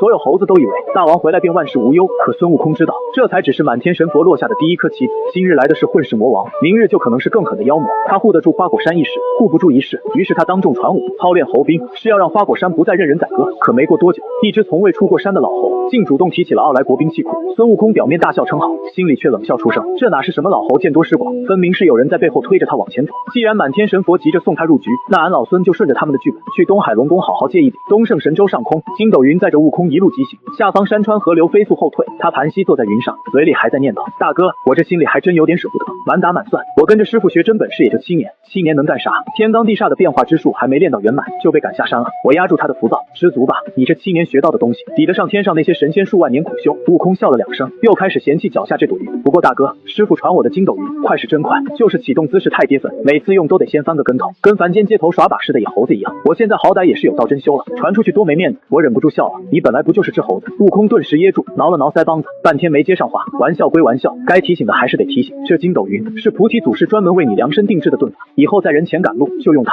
天罡法里的遁术绝不能暴露，底牌亮出来就不叫底牌了。一旦满天神佛看清你的全部手段，他们立刻就会制定针对你的局。悟空脸色一正，大哥放心，我懂。扮猪吃老虎吗？我在南赡部周庄了10几年，熟得很。他能听进去就好。离开方寸山，西游这盘大棋就算正式落子。从今往后，他走的每一步都可能在仙佛算计里，他们不会轻易要他的命，因为他是天命主角。可为了磨平他的野心，让他乖乖听话，苦头绝不会少。悟空眼底闪过冷光，让我吃苦头？大哥，我可不是当年那只野猴子，他们想算计我，可以；想让我低头，就得先做好崩碎满口牙的准备。半日后，海平线上，一座仙山轮廓逐渐清晰，花果山到了。悟空按下云头，兴奋的直接大喊：“孩儿们，我回来了！”声音传遍整座花果山。按他的想法，满山猴子猴孙应该冲出来迎接，可四周一片死寂，没有欢呼，没有迎接，连一只猴影都看不见，只有前方瀑布水声震，砸在岩石上，白浪翻卷。悟空脸上的笑意瞬间没了，空气里有血腥味，还有驳杂的妖气。大哥，出事了！他的声音压得很低，杀意已经压不住，顺着妖气找过去。悟空脚下发力，直冲花果山北面，穿过密林，眼前一幕让他双拳骤然握紧，空地上残缺的猴尸散落一地，有的甚至被开膛破肚。中央几只满脸横肉的小妖，挥着带倒刺的皮鞭，抽在一群瘦的皮包骨的猴子身上。那些猴子背着巨石，走得摇摇晃晃。一只老猿死死护着怀里的小猴，后背早被抽得皮开肉绽，伤口深可见骨。快点走！大王要在水脏洞前建宫殿，耽误了工期，把你们全下锅炖了。一只野猪妖骂着，一脚踹翻老猿。悟空眼眶瞬间红了，找死！我心里冷笑，果然如此。原著里悟空出海几十年，家里就冒出个混世魔王，刚好鸠占鹊巢，哪有这妖巧的事？花果山是风水宝地，悟空在时没人敢动，他一走，立刻有妖来战，背后若没有仙佛推波助澜，暗中放行，绝无可能。这混世魔王就是他们提前安排好的经验包，用来给悟空回山立威。既然是送上门的磨刀石，那就别客气，悟空全斩了，一个不留。正有此意，悟空身形直接消失，他连法力都懒得用，只凭那具淬炼到极致的肉身，一步踏碎地面，裂纹瞬间朝四周扩散。那只还在耀武扬威的野猪妖连反应都没有，脑袋当场被一拳打爆，血肉溅了周围小妖一身。谁敢在水脏洞放肆？剩下的小妖吓得魂飞魄散，纷纷举起兵器。悟空合身一撞，挡在前面的几只狼妖当场被撞成血雾。他随意一扫腿，恐怖气浪横压出去，10几只小妖被拦腰斩断，不到10个呼吸，所有小妖全成了一地碎肉。大王！老袁看着站在血泊里的金色身影，浑浊的眼里爆出狂喜，是大王回来了。其余猴子丢下巨石，围上来抱着悟空大哭：大王啊，咱们花果山被那混世魔王占了，小猴子都被他们抓去吃了。悟空扶起老袁，声音冷得像冰：孩儿们莫哭，我回来了。花果山就轮不到外人撒野，你们在这等着，我去把那狗屁魔王的脑袋拧下来当球踢。话没落，他已经冲天而起，直奔水脏洞。水脏洞前，一个身高丈许、手持寒铁大刀的魁梧大妖正坐在石椅上喝酒。大王，北边传来惨叫，是不是那些猴子又闹事了？混世魔王冷哼：一群畜生也敢反抗？去看看！闹事的直接砍了下酒。下一刻，一道金光从天而降，重重落在水脏洞前，地面瞬间塌陷，狂暴气浪掀翻周围小妖，将他们撞在岩壁上，当场毙命，尘土散开。悟空满脸煞气，站在原地：你就是那个占我花果山的混世魔王？混世魔王站起身，抓起大刀大笑：哪来的野猴子，敢来本大王的地盘送死？杀你的人！悟空身形一闪，已经出现在他面前。混世魔王脸色大变，本能举刀劈下，悟空不闪不避，寒铁大刀劈在他肩上，刀身狠狠一震，混世魔王虎口崩裂，满脸骇然。那柄宝刀上裂纹密密麻麻爬满刀身，转眼碎成铁屑。他还没来得及退，悟空的拳头已经砸到眼前，这一拳直接打穿他的胸膛。混世魔王庞大的身躯倒飞出去，撞碎水脏洞石门，砸进废墟。悟空一步步走进去，混世魔王倒在血泊中，嘴里不断涌血。悟空抬脚踩住他的脑袋，下辈子投胎记得打听清楚花果山的主人是谁。脚下发力，混世魔王的脑袋当场碎裂，彻底没了声息。半个时辰后，水脏洞燃起大火，悟空带着抢回来的物资，还有被关押的猴子，浩浩荡荡返回水帘洞。水帘洞内篝火通明，巨大的石桌上堆满了花果山采来的奇花异果，猴子们围在火堆旁欢呼跳跃。混世魔王留下的阴霾被暂时扫空，花果山像是又回到了从前。可坐在最高石座上的悟空眼底没有多少喜色，我知道他在想什么。这些猴子太弱了，随便来个不入流的妖怪就能把他们当奴隶，甚至下锅炖肉。今日他能一拳打爆混世魔王，那明日呢？若真按我说的那样，西游大幕拉开，满天神佛开始落子，花果山一定首当其冲。他护得了一时，护不了一世。孩儿们，静一静！悟空的声音传遍石洞：今日俺老孙宰了混世魔王，替你们出了这口恶气。可混世魔王虽死，这世上吃人的妖魔多的是，若有朝一日俺不在山中，再来一个狗屁魔王，你们难道还要任人宰割？群猴面面相觑，脸上的笑容慢慢收住。老袁上前一步，躬身开口：大王，那咱们们该如何是好？悟空猛地站起，环视四周。俺老孙出门求道数十载，学了一身保命杀敌的真本事。从明日起，俺老孙教你们武艺，操练阵型。谁敢再来花果山撒野，就让他有来无回。猴群瞬间沸腾，大王英明，学武艺，打妖怪。次日清晨，花果山前的大草坡上，数万只猴子排列成阵。悟空站在巨石上，亲自指导。这些猴子学得很快，不到半日，动作已经有模有样。但问题也很快暴露。大王，俺们力气是大了，可手里没家伙使啊！一只年轻猕猴挥着枯树枝，用力过猛，树枝当场断成两截。满山猴子用的全是木棍竹竿，阵型再严密，拿着一堆破柴火也打不出真正杀伤。悟空皱起眉，几万精锐总不能全靠爪子去挠。就在这时，猴群前方一只毛发灰白的通臂猿猴走出来，他来到巨石前，单膝跪地：大王，这木棍竹竿确实当部的兵器。咱们花果山向东越过200里水面，便是奥来国，城内有一座极大的兵器作坊，刀枪剑戟堆积如山。大王神通广大，何不施展法力去城中走一遭，借些兵器回来？悟空居高临下看着那只老猴，他没吭声，可眼底已经闪过一抹戏谑。我冷笑起来，悟空看出门道没？他在心里哼了一声，大哥，我又不傻，他一个普通深山老猴，从没离开过水帘洞半步，怎么知道向东200里外有奥来国，还知道兵器库？满天神佛是真把咱们当傻子糊弄？既然他们急着送装备，那我就不客气了。悟空立刻大笑，好主意，你这老猴倒是见多识广。孩儿们在此等候，俺老孙去就回。话音刚落，他拔地而起，筋斗云在脚下翻滚，化作金芒，直奔奥来国。区区200里，转瞬即至奥来国上空。悟空隐没云端，双手飞速结印，给我起！他张口吐出一股狂风，天地骤暗，漆黑龙卷凭空成型，像一条狂暴黑龙压向奥来国。狂风化作无数巨手，粗暴掀开兵器库屋顶，刀枪剑戟斧钺钩叉全被卷入高空。下方守军吓得四散奔逃。面对这等天地伟力，没人敢拦。悟空大袖一挥，狂风裹着数万件兵甲，浩浩荡荡卷回花果山。水帘洞前，漫天兵刃坠落草地，很快堆成几座寒光闪闪的铁山。猴子们先是愣住，随后欢呼声几乎掀翻山谷。他们蜂拥而上，各自抢了趁手兵器，再次列阵，杀气顿时变了。悟空走到兵器堆前，随手拔出一柄厚重金刚长刀，单手握住，挥了2下，太轻。他2根手指捏住刀身，随意一折，金刚长刀直接弯成废铁。他随手丢掉，又试了几杆长枪和重斧，结果全是一碰就碎。大哥，这些反铁连我的皮都擦不破，根本没法用。别急，反铁自然承载不了你的天生神力，一会儿就有人给你送兵器了。果然，那只通臂老猿又凑了上来，看着满地废铁，满脸谄媚。大王乃天仙下凡，凡间俗物怎配得上大王神威？他转身指向水帘洞深处那座铁板桥。大王，这桥下之水直通东海龙宫，那东海老龙王富有4海，水晶宫里神兵利器无数，大王何不下水走一遭，寻那老龙王借一件趁手神兵？悟空顺着他的手指看向铁板桥，桥下水流湍急，深幽不见底。他的嘴角慢慢勾起，眼底锋芒毫不掩饰。去龙宫借宝，好主意，俺老孙这就去他宝库里进点硬果。我知道这一步才是真正的开场。悟空，西游的剧本正式动了，满天神佛让你去龙宫借宝，是想让你沾上因果，但对我们来说，这也是机会。这次去龙宫，定要多借几件宝物。悟空双手骨节绷紧，眼中战意翻涌。大哥放心，我去给这东海龙王好好放血。他双臂一震，毫不犹豫跃下铁板桥，金色身影像一柄利剑刺入水底，水面炸开大片白浪，转眼间他便消失在幽深水路之中。孙悟空下东海那日，老龙王早已备好了剧本，所有人都以为他会看中定海神针，然后强抢离开。可孙悟空偏偏不按套路来，老龙王越哭着阻拦，他越通情达理，反手将金箍棒插了回去。敖广当场傻眼，因为这猴子若是不抢，他就没法去天庭告状。满天神佛算好了孙悟空的野性，却没算到他身后还有个我。剧本可以演，但罪名不能背；宝贝可以拿，但必须让龙王亲口求着送。这一次，东海龙宫不但要交出神兵，还得被孙悟空狠狠放一回血。幽深冰冷的海水里，悟空化作一道金芒，急速下坠，下潜不到百息，前方豁然开朗，一座连绵数十里的水晶宫矗立在海底，玉柱盘龙，明珠为瓦，宝光交织成结界，把整片海底照得绚烂刺眼。东海龙宫到了，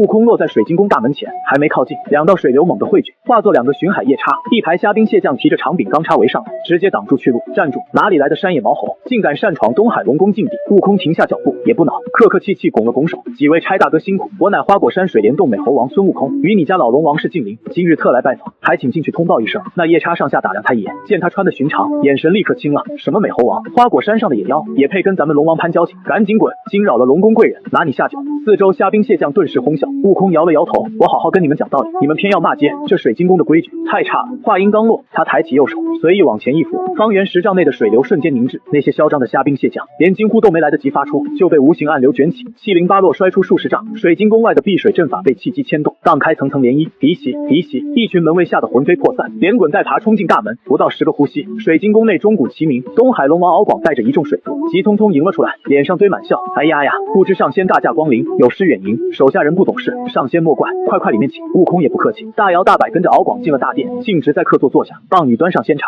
灵气四溢。悟空翘起二郎腿，老龙王，我是个直性子，就不跟你绕弯子。我在花果山操练猴群，苦于手里没件趁手兵器，听说你龙功富有四海，特来画个圆，借件兵器玩玩。敖广抚须一笑，好说，去把宝库里那口大砍刀抬上来。片刻后，两个力士吃力抬着一口丈八长的大砍刀走上大殿。上仙，此刀重3600斤，吹毛断发。乃是。敖广话还没说完，悟空单手接过大刀，也不做事，只随手挽了个刀花，就把刀丢在地上，满脸嫌弃，太轻。老邻居，拿点真东西出来，别拿这些破铜烂铁糊弄我。敖广脸色一僵，赶紧吩咐，去把那杆九股叉抬来。不多时，单力士扛着一杆黑沉沉的九股叉上前。上仙，这九股叉重。悟空接过九股叉，在手里掂了掂，随手往地上一拄，那铭刻水系道纹的金刚叉柄竟承受不住这一按，直接从中弯折。悟空把叉子扔到敖广脚下，脸色沉了下来。老龙王，你是不是觉得我好脾气，好打发？敖广吓了一跳，不敢。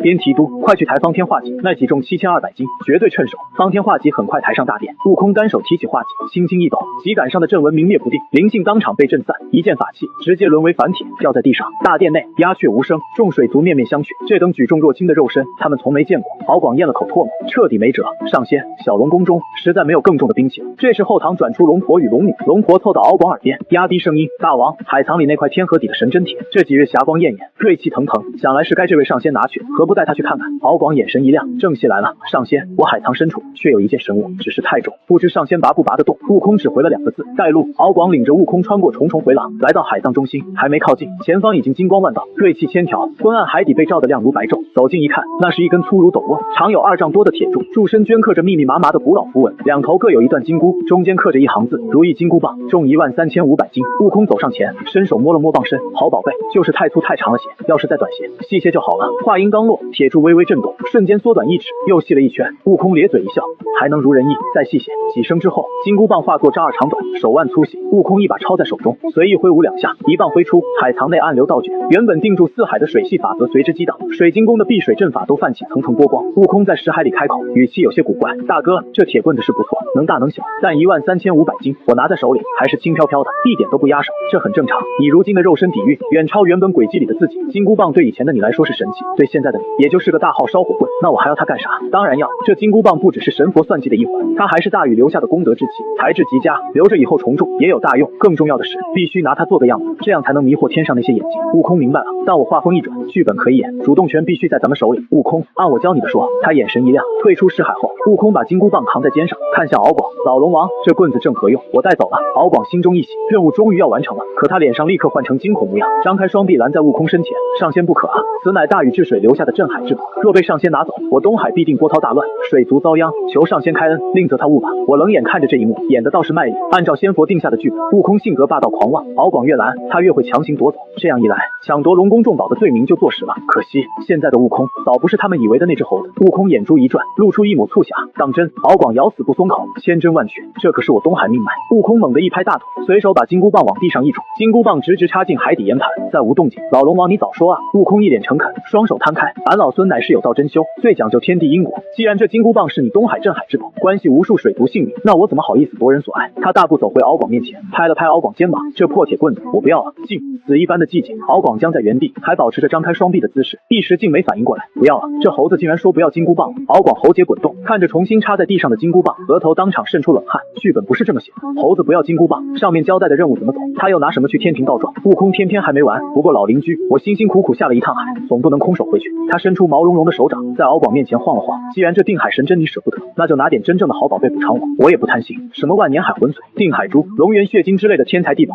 随便给我来个10件8件就行。今天你要是不把我伺候高兴，我就把你这水晶大殿拆了当柴烧。敖广听到这些名字，两眼一翻，差点没背过气去。这猴子是真敢开口，他立刻换上一副凄苦面容，顺势开始喊穷：上仙明鉴啊！小龙这东海看似风光，其实就是个空壳子。天庭每年都要收缴大量贡品，稍微差一点就要降罪。小龙的日子苦啊！您刚才说的那几样神物，小龙别说藏了，这辈子都没见过。敖广哭得可怜，悟空却掏了掏耳朵，根本不买账。老邻居，你在我面前装穷就没意思。你们龙族掌管四海，底蕴深厚，8根汗毛都比我的大腿粗。真没有，还是假没有？想清楚再说。敖广连忙赌咒，千真万确，小龙岂敢欺瞒上仙？句句属实啊！悟空点点头，行，既然你东海穷的连个见面里都拿不出来，那俺老孙就不走了。正好花果山水帘洞也中意了，你这水晶宫宽敞明亮，以后这里就是俺老孙的别院，赶紧张罗饭菜，好吃好喝伺候着，我先在这住个1800年。敖广眼皮直跳，这猴子要真赖在这里不走，佛门交代的差事办不成，他这颗龙头还要不要了？眼下最要紧的还是把定海神针塞出去。敖广赶紧凑上前，上仙若真想要宝贝，小龙觉得定海神针其实就非常适合上仙，刚才那番说辞其实只是为了试探上仙心性，这神物乃上古功德之器，自然有德者居之，上仙明事理，懂规矩，正是他天造地设的主人。悟空心里暗笑，这老泥鳅为了送装备也是拼了，连试探心性这种鬼话都编得出来。别介啊，那可是你们东海命脉，俺老孙拿了多不好意思，俺老孙讲道理不会夺你龙宫命脉。敖广急得直拍大腿，上仙说笑了，什么命脉不命脉的，哪有上仙兵器重要？这定海神针放在龙宫只能蒙尘生锈，只有到了上仙手里才能大放异彩。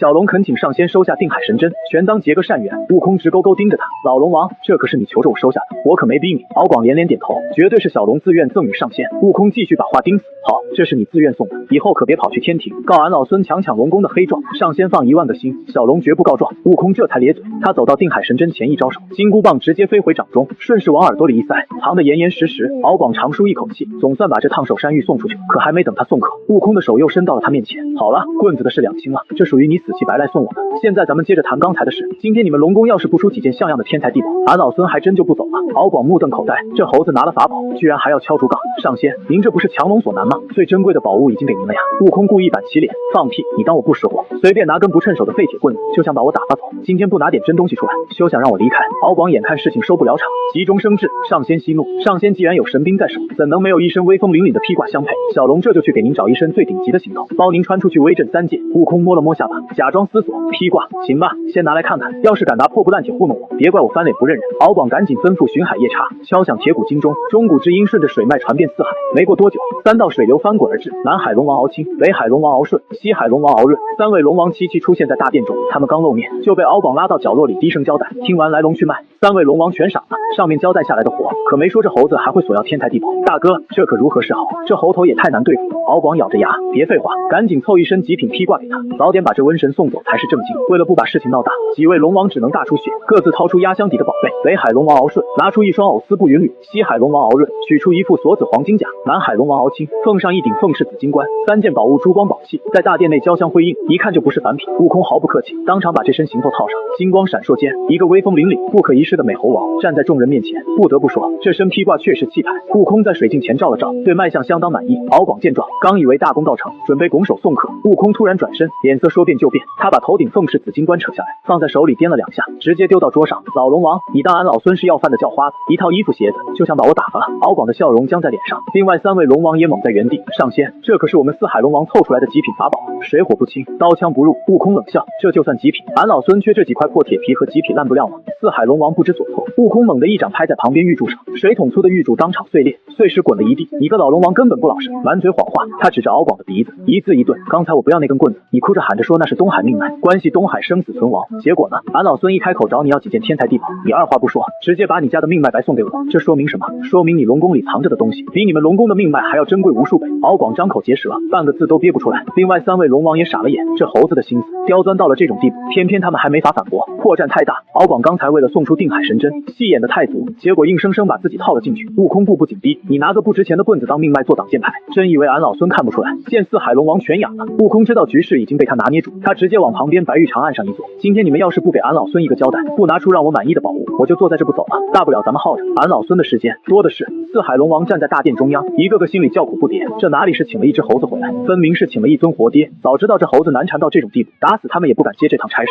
4海龙王原本想联手拿捏孙悟空，结果却反被他一句话毒死。他们想送走瘟神，却又舍不得掏家底，一时有些进退两难。可孙悟空根本不给他们喘息的机会，不拿宝贝他就不走，想拖时间，那他就把龙宫当自己家。更麻烦的是，这猴子背后还有人指点，专挑他们话里的漏洞下手。4海龙王一边骂，一边还得继续陪笑，因为这一局已经不是龙宫想不想给的问题了，而是孙悟空要不要收的问题。偏偏这一次，真正急的反倒成了龙族。我站在大殿外，隔着一层薄薄的殿门，都能听见里面那几条老龙的火气。孙悟空懒洋洋靠在白玉长案上，嘴角挂着冷笑：“老邻居，商量好没有？俺老孙的时间可是很宝贵的，你们要是实在拿不出东西，我可就自己去宝库里挑啊！”敖广脸皮一抽，硬是把火气压了下去。上仙莫急，上仙莫急，上仙且在大殿稍后，容我们兄弟去就来。定然给上仙一个满意的答复。孙悟空摆了摆手，去吧，别让我等太久。要是不能让我满意，这水晶宫的柱子我可就一根根全敲碎了。四位龙王连连称是，转身就往后堂走。刚进后堂，敖广反手就布下一道隔音结界，把大殿彻底隔开。可这层结界刚成，西海龙王敖润就压不住火了。大哥，你看看那猴子嚣张的样子，他算个什么东西？一个刚从山沟里蹦出来的野猴子，也敢在我们面前大呼小叫。咱们好声好气送兵器送披挂，他倒好，蹬鼻子上脸了。要我说，干脆把他赶出龙宫算了。敖广冷冷扫了他一眼，赶出去？你怎么敢？他现在赖在大殿不走，难不成你用嘴皮子把他劝走？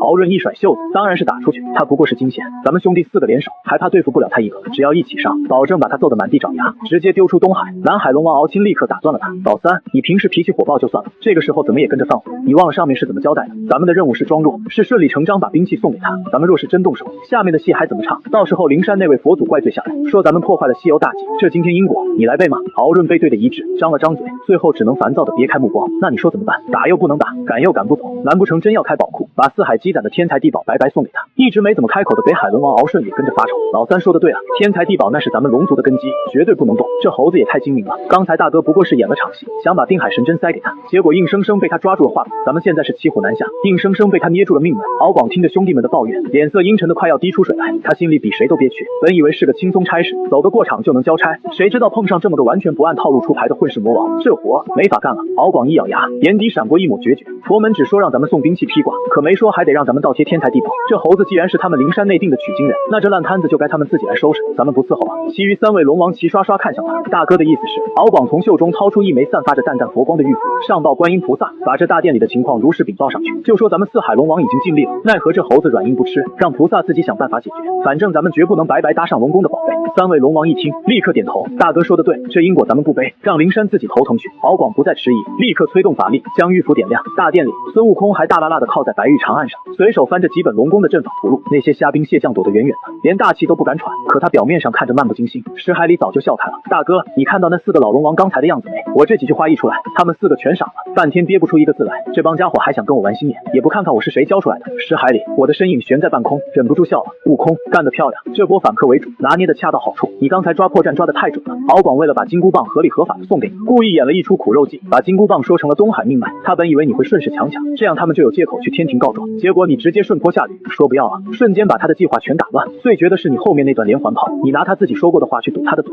他既然连东海命脉都能白送，那龙宫里肯定还有比命脉更值钱的宝贝，这就叫以彼之矛攻彼之盾。嘿嘿，都是大哥教的好。孙悟空得意的晃了晃脑袋，又有些好奇，不过大哥，他们这都进去半天了，还没动静，不会是在憋什么坏招吧？我轻笑一声，坏招？他们现在哪还有心思憋坏招？四海龙王表面上装的唯唯诺诺，底蕴其实不浅，真要动起手来，你现在还不一定能打赢他们。但关键就在于他们不敢动手。孙悟空眼睛一亮，大哥的意思是，他们怕破坏了满天神佛的计划。没错，西游这盘棋每一步都是算计好的，他们现在的任务就是装弱，送装备。如果他们一气之下暴露真实修为，把你打一顿，这场戏就彻底演不下去了。到时候灵山怪罪下来，他们四海龙王根本担不起这个责任。我顿了顿，声音很稳，所以他们现在唯一能做的就是向上头求援。孙悟空一下来了精神，求援那感情好啊！我正愁这次海龙王拿不出什么好宝贝呢，要是灵山的大能插手，那油水岂不是更足？他双拳一握，眼里全是兴奋。大哥，那咱们接下来怎么办？就在这干等着。对，就干等着。你继续保持这副无赖样，不给宝贝，坚决不走。不管接下来是谁出面调停，咱们的核心诉求只有一个：天才地宝。只要他们敢给，咱们就敢要。大殿里，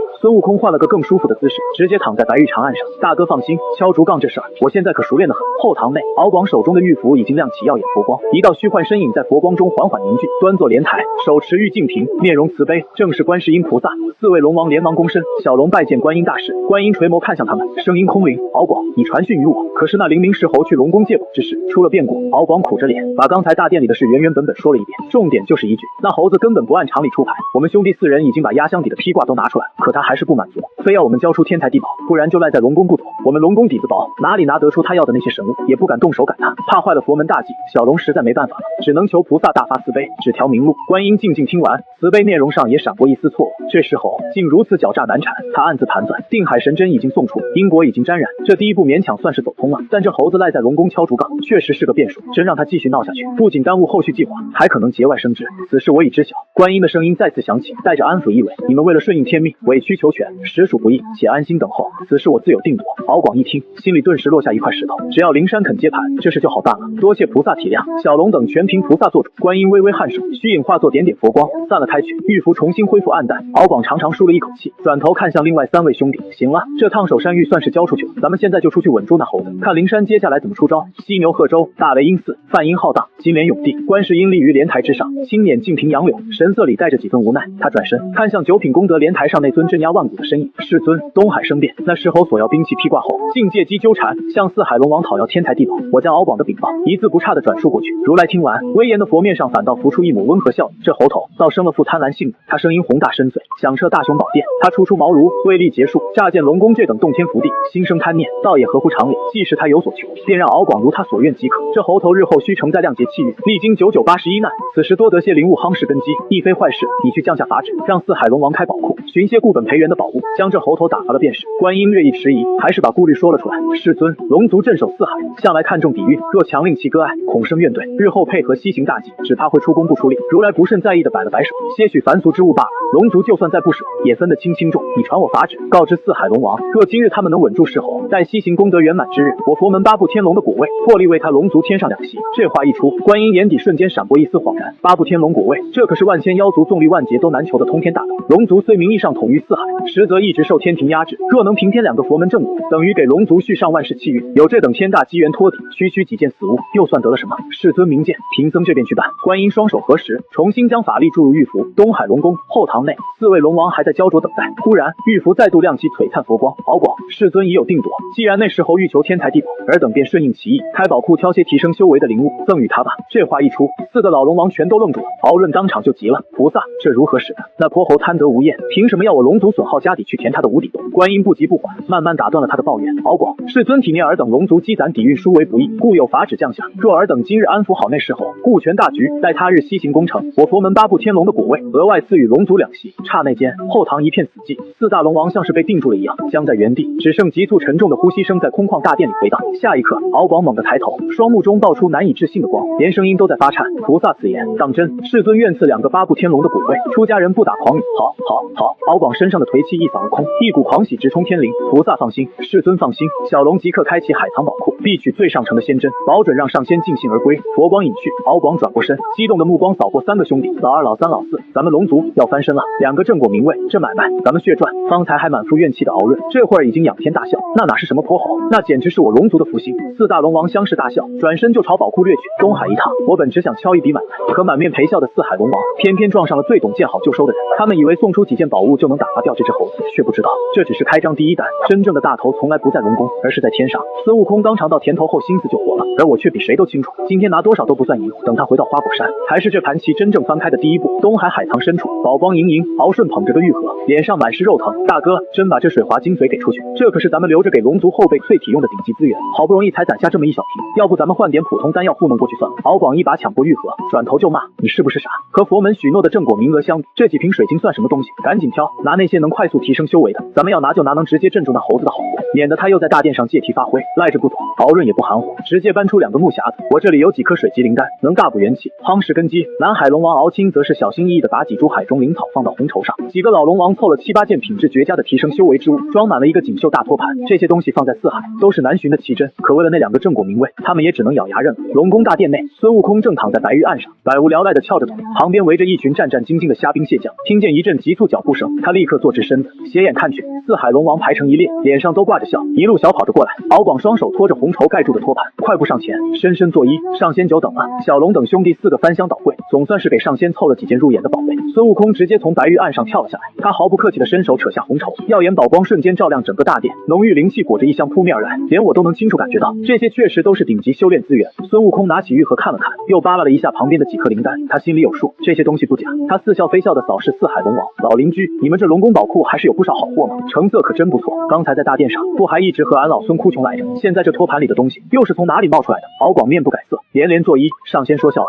这些东西真是我等兄弟最后的家底，为了结交上仙这位盖世英豪，小龙等人连身家性命都搭进去了，还望上仙不要嫌弃。孙悟空把宝物收下，双手一摊，直接走到敖广面前，这点东西看着是不错，但也不够俺老孙塞牙缝的。老龙王，既然你们这宝库大门都已经打开了，干脆再进去转一圈呗，什么万年灵草、龙元精血，再给我来上10几20件，东西到位，我立马走人。这话一出，四海龙王全傻眼了，他们本以为拿出这些宝贝就能打发这猴子，却没想到他居然还得寸进尺。敖润猛地踏前一步，周身水流骤然翻滚，上仙真没有了，这已是我四海最后的家当，你就算是杀了我也拿不出更多宝物了。敖广也冷下脸，浑身龙气升腾，上仙若还觉得不够，大可将我4兄弟这副真龙骨架拆了去，不过若是再要宝物，那是绝对拿不出来了。孙悟空看着这4个老头一起发发飙，冷笑一声，哟呵，在俺老孙面前玩横的是吧？真当俺老孙脾气好，不敢拆你们这破水晶宫。他正准备再吓唬2句，我在石海里拦住了他。悟空，可以了，见好就收。孙悟空愣了一下，立刻回过神来，大哥，干嘛收手啊？这几个老龙王明明肥得很，我看他们就是不见棺材不掉泪，只要我再吓唬2句，保准还能从他们嘴里掏出点好东西来。这可是送上门的好处，不拿白不拿啊！我无奈一笑，你真当他们是泥捏的？现在拿出来的宝物已经是他们能忍受的极限，你要是再胡搅蛮缠，这帮龙王就真要破罐子破摔跟你玩命，到时候事情闹僵，反而会打乱我们的后续计划。孙悟空挠了挠腮帮子，还是觉得可惜，那我岂不是亏了？跑一趟海底就拿这么几件东西，不够本啊！亏什么？我冷笑一声，这只是开张第一笔买卖，后面的大头全在天上。满天神佛那么多宝物，哪个不比这几颗海草值钱？做买卖最忌讳的就是做一锤子买卖，这次海龙王以后说不定还能用得上，现在给他们留点家底，咱们也算占尽了便宜。孙悟空双眼一亮，立刻想通了关节，大哥说的对，以后有的是大财主，不差这几个老龙王的一点残羹冷炙。他切断石海交流，脸色说变就变，忽然咧嘴一笑，随手拍了拍敖广僵硬的肩膀，嗨，老龙王，开个玩笑吧，看把你们吓的。既然老邻居们这么够意思，把压箱底的宝贝都送了，我要是再抢人所难，还算什么英雄好汉？这些宝物俺老孙就收下了，多谢几位了。敖广干笑2声，连连点头，只要上仙满意就好，上仙能够尽兴，就是我们龙宫最大的荣幸。孙悟空大步朝龙宫外走去，走到门口，他又突然转过头，对着4位龙王挥了挥手，老邻居们不用送了，俺老孙这就回花果山去操练猴群了。改日俺老孙要是空闲了，再来找各位老邻居喝茶聊天。说罢，他头也不回，大摇大摆地走出了水晶宫大门。外面传来一声巨响，一道璀璨金芒划破海面，直冲云霄，转瞬就没了踪影。大殿内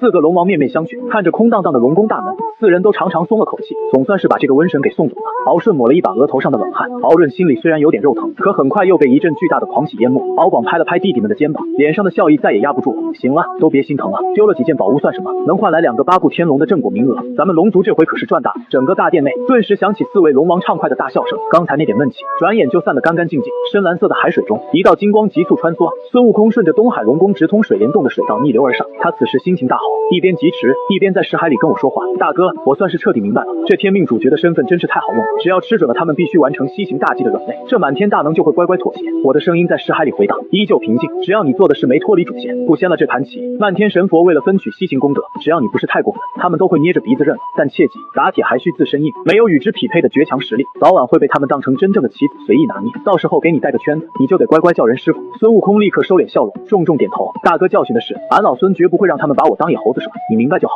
我话锋一转，回去之后先不要急着闭关，先把花果山大大小小的妖族全都统一起来。孙悟空双眸微敛，眼中闪过一抹思索。大哥，咱们不苟着发育了，搞这么大动静，若是惹得天庭降下天兵天将，岂不是平添麻烦？我要的就是动静。我轻笑一声，满天神佛不会让你安安静静在水帘洞做个与世无争的普通妖族，他们需要你有个配得上西行主角的强大名头。你势力越大，妖王的称号越响亮，佛门才能顺理成章的安排接下来的算计。咱们这是在主动帮神佛推进剧本，给他们一个顺理成章送你上天的理由。孙悟空顿时双眼放光，懂了，把名声彻底打出去。等满天神佛觉得俺老孙是个大祸患的时候，咱们就等着他们上门送温暖。交谈之间，前方水域豁然开朗，铁板桥出口已经近在眼前。水帘洞深潭猛地炸开一道水柱，孙悟空一身宝光，稳稳落在水帘洞那座宽阔的铁板桥上。洞内猴群正聚在一起吃果子打闹，被这突如其来的动静吓了一跳。只见铁板桥上站着一个耀眼的身影，头戴凤翅紫金冠，2根长长的灵羽直冲洞顶，身穿锁子黄金甲，足踏藕丝布云履，周身环绕着一股不可逼视的王者霸气。这卖相确实绝佳，猴子们连忙围过来，兴奋地喊：是大王，是大王回来了！大王的衣服太气派了，这就是神仙穿的宝贝啊！大王威武！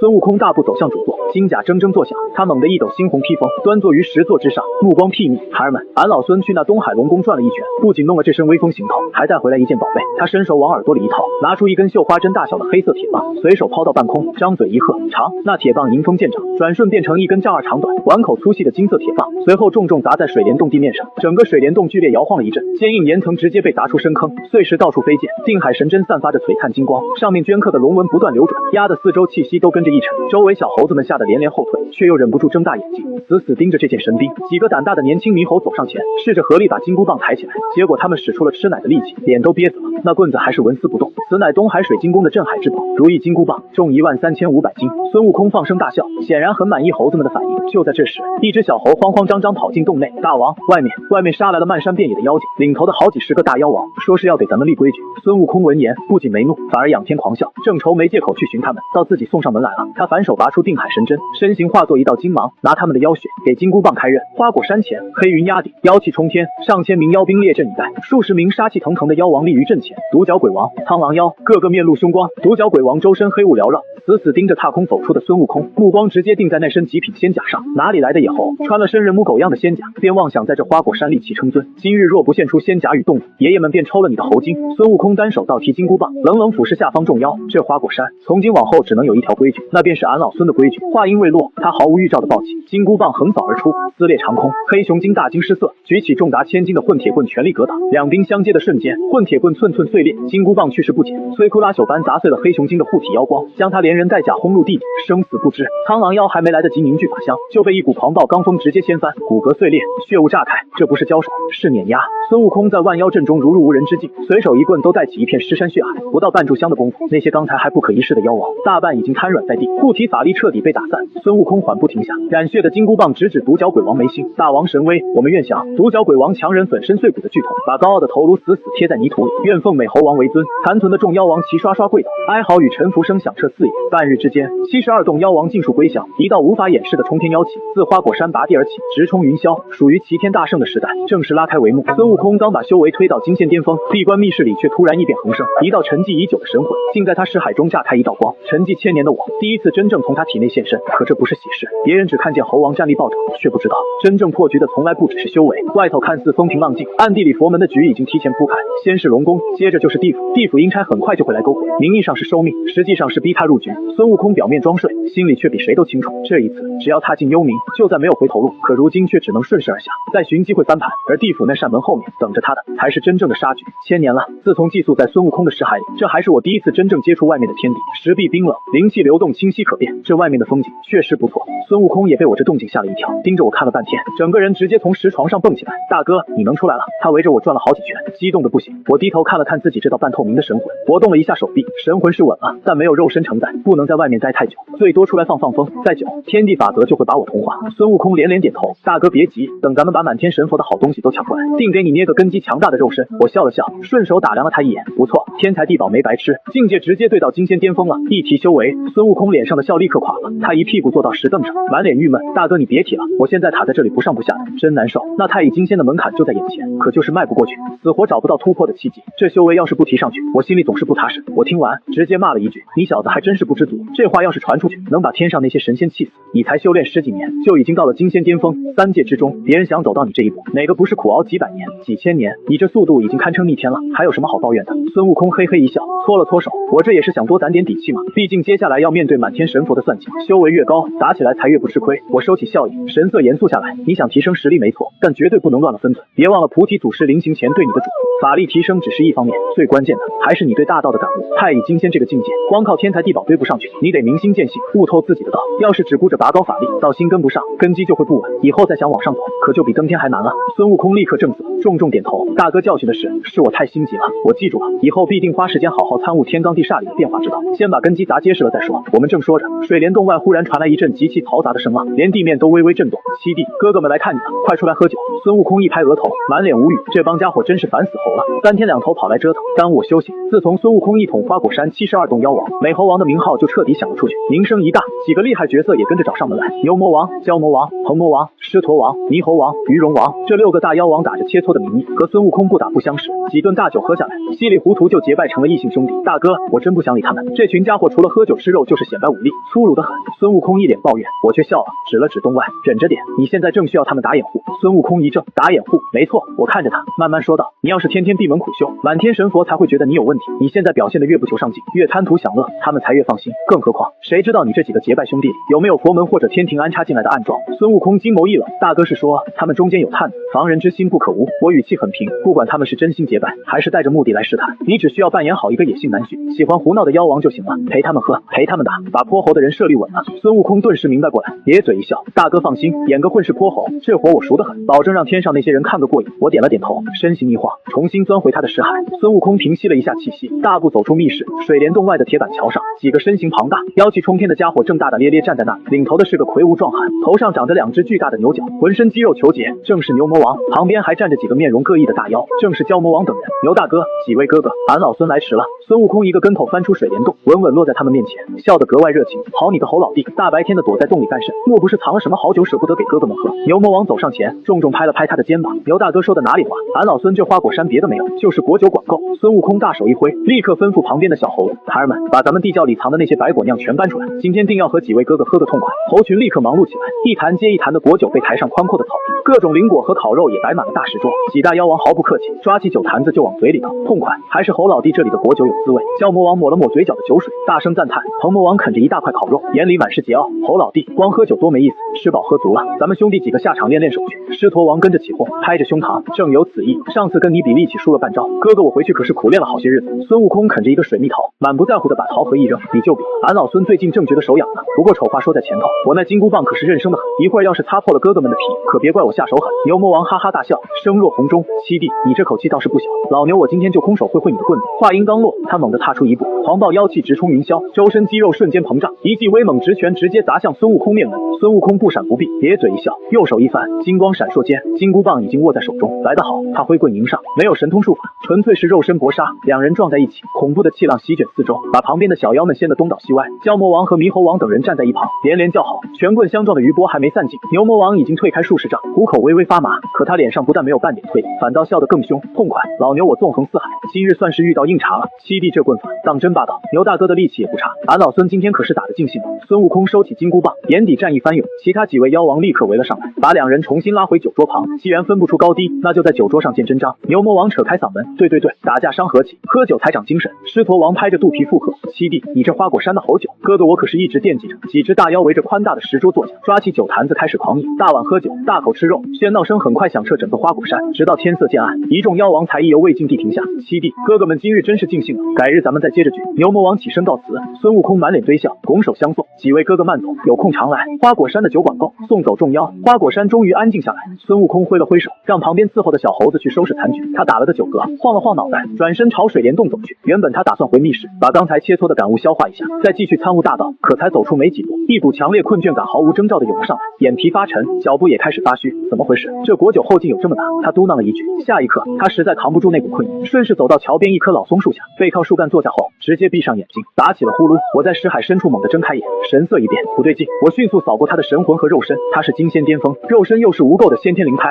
区一点果酒，别说喝几坛，就算泡在酒缸里，也不可能醉成这副样子。这10几年里，他行事一向谨慎，更不可能放纵自己喝到烂醉。这分明是外力介入。我心头一紧，脑海里瞬间闪过西游的剧情节点。龙宫借宝之后，下一节就是幽冥走一遭。佛门这些秃驴动手也太快了，猴子才刚回来没多少年，居然就已经催着下一步棋了。但转念一想，我又立刻明白过来，孙悟空提前了几百年去方寸山学艺，佛门那套西游计划肯定也跟着大幅提前了。悟空，别睡了，快醒醒！我在识海里急声呼唤，他毫无反应，鼾声依旧。我不敢耽搁，调动自己凝实的神魂力量，直接撞在他的神魂上，强烈刺激感瞬间传遍他的意识深处。孙悟空猛地清醒，刚准备翻身跃起，别动，继续躺着装睡。我立刻压住他，孙悟空赶紧稳住身体，保持着睡觉的姿势，在识海里问我：大哥，出什么事了？我刚才怎么突然困成那副鬼样子？这不对劲啊！当然不对劲，这是佛门开始走下一步棋了，闹地府的计划提前启动了。我飞快把自己的判断说了一遍。孙悟空心里顿时冒出一团火气，这群老秃驴太着急了吧？刚在龙宫搞完事，连口气都不让我喘，他们需要你尽快在3界立威，然后借你的名头去西天取经。我快速说道，接下来会有地府的阴差来勾你的魂，你不要反抗，顺着他们去幽冥界。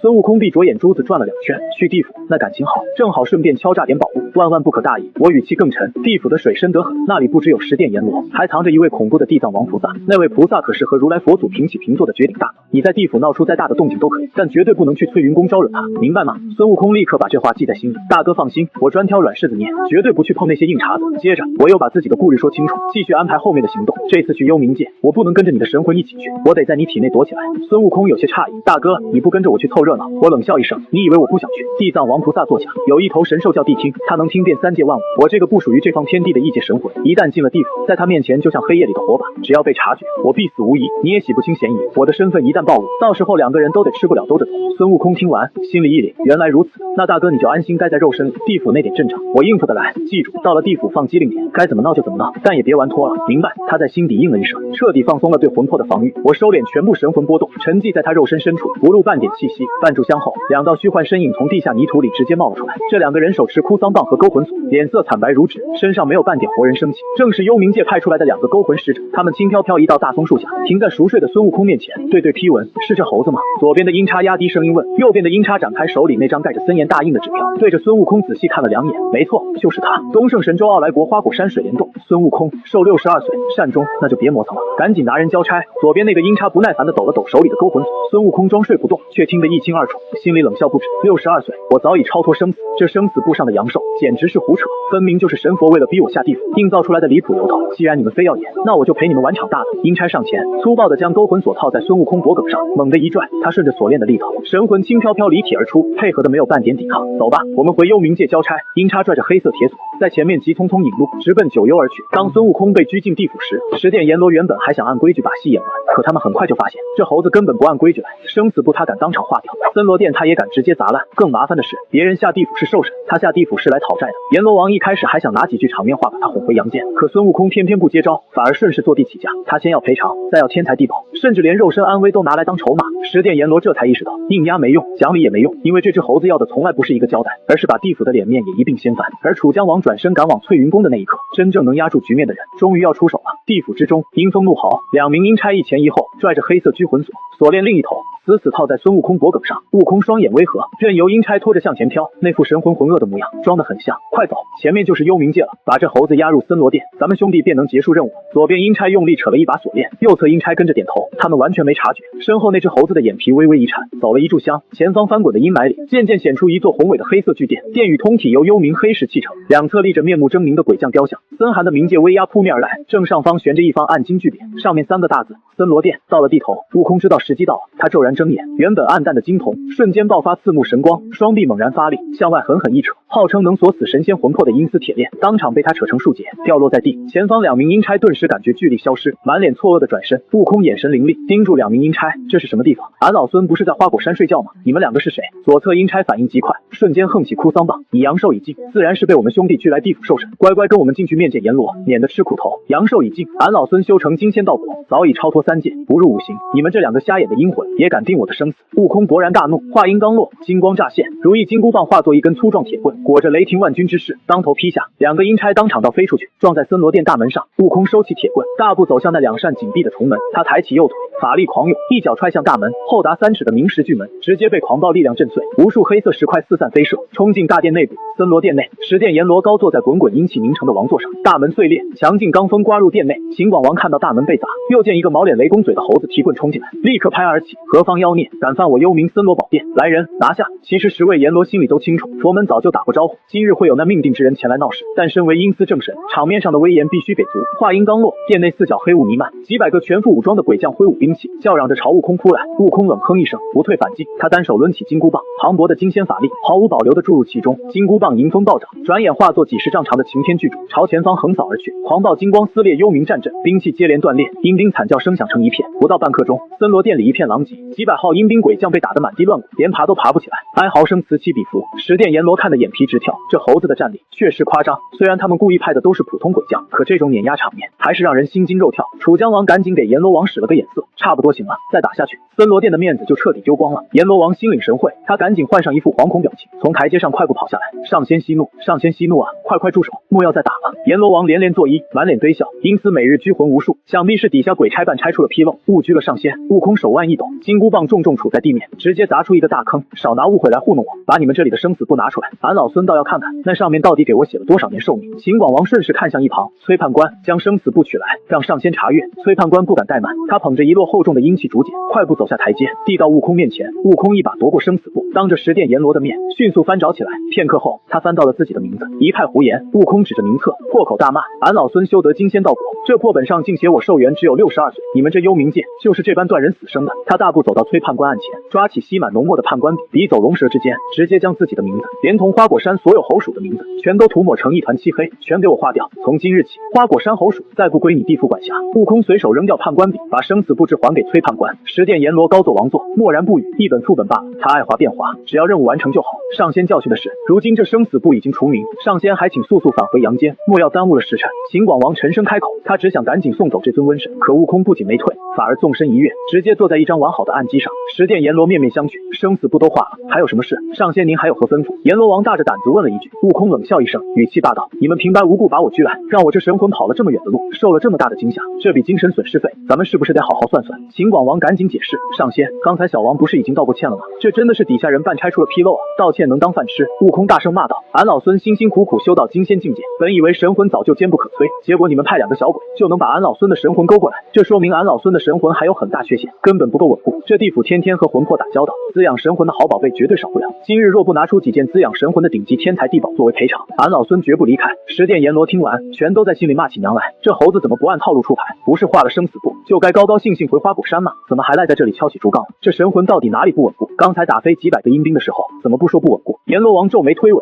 上仙明鉴啊，我们这幽冥地府虽然管着无数亡魂，但这地方穷乡僻壤，到处都是阴气煞气，哪有什么滋养神魂的宝物啊？没有。悟空眼神一冷，豁然起身，他双手紧握金箍棒，直接朝大殿内最高的一排铭文书架砸下，书架当场粉碎，无数公文化为齑粉。悟空毫不停歇，身形如电，抡起金箍棒，在森罗殿内一通狂砸。半晌后，他停了下来，冷冷看向下方脸色铁青的十殿阎罗，每过半个时辰，便砸一遍你这森罗大殿。大殿若平了，便去砸18层地狱，直到你们拿出让我满意的宝物为止。十殿阎罗脸色铁青，森罗大殿内一片死寂，只有满地碎石和被砸烂的公文在阴风中打着转。悟空扛着金箍棒，大大咧咧坐在还算完好的半截案几上，戏谑地打量着十殿阎罗。此刻，10个威风凛凛的阴司正神将在大殿中，面上强装镇定，实则全都在用神识疯狂互相埋怨。这泼猴简直无法无天，谁给他的胆子跑到地府来明抢秦广王的神识？在众人脑海中大声咆哮。阎罗王立刻传音反驳：“你冲我发什么火？地藏王菩萨只说让他闹一通，顺理成章画了生死簿便可。谁能算到他画完生死簿不走，反倒向咱们索要天材地宝？这完全是不按套路出牌。”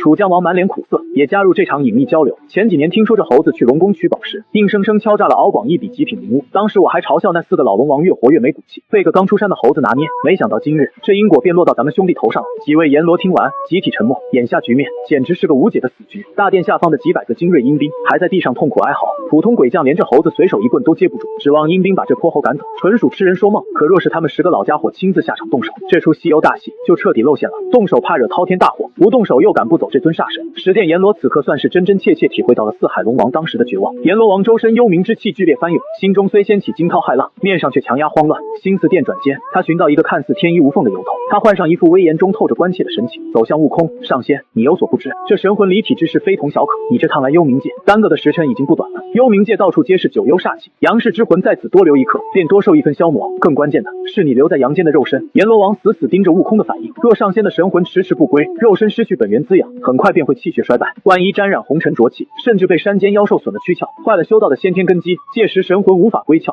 上仙这金仙道果可就要毁于一旦了。这番言辞说的滴水不漏，其余几位阎罗神识微动，都在暗中赞叹阎罗王这个借口找的刁钻。秦广王立刻站起身，他十分默契的配合施压。阎罗王所言极是，上仙万不可意气用事，肉身乃是横渡大道苦海的宝法，神魂离体太久，有百害而无一利，上仙还是速速还阳吧，莫要为了一时之气断送大道前程。十殿阎罗接连开口，全都在极力渲染神魂离体的恐怖后果。他们想借坡下驴，把这泼猴赶紧忽悠回花果山。悟空听着这些冠冕堂皇的劝告，不屑冷笑：毁坏肉身，有大哥在肉身里藏着，谁敢去碰那具身体？就算真有不开眼的大妖去花果山找麻烦，大哥顺手就能操控肉身把对方料理。更何况这满天神佛还指望着他去取经，怎么可能让他的肉身出半点差错？这帮阎罗真当他还是那个好糊弄的野猴子？俺老孙的肉身好端端在花果山待着呢，外面有几万精锐妖兵日夜巡逻，莫说是野兽，就是天上的飞鸟也靠不近半分。你们少在我面前危言耸听。阎罗王心里一沉，脸庞微微抽搐。再说了，就算肉身真的毁了，那也是你们地府派人乱勾魂给害的。俺老孙今天就把话放在这里，要是肉身真出了问题回不去了，那就不走了。悟空摊开双手，摆出一副破罐子破摔的无赖架势。没了肉身，俺老孙也是个长生不灭的鬼仙。正好你们这地府的阴风吹着舒坦，以后这森罗殿就是俺老孙的家，每天睡醒了就来你们这大殿里砸上一遍，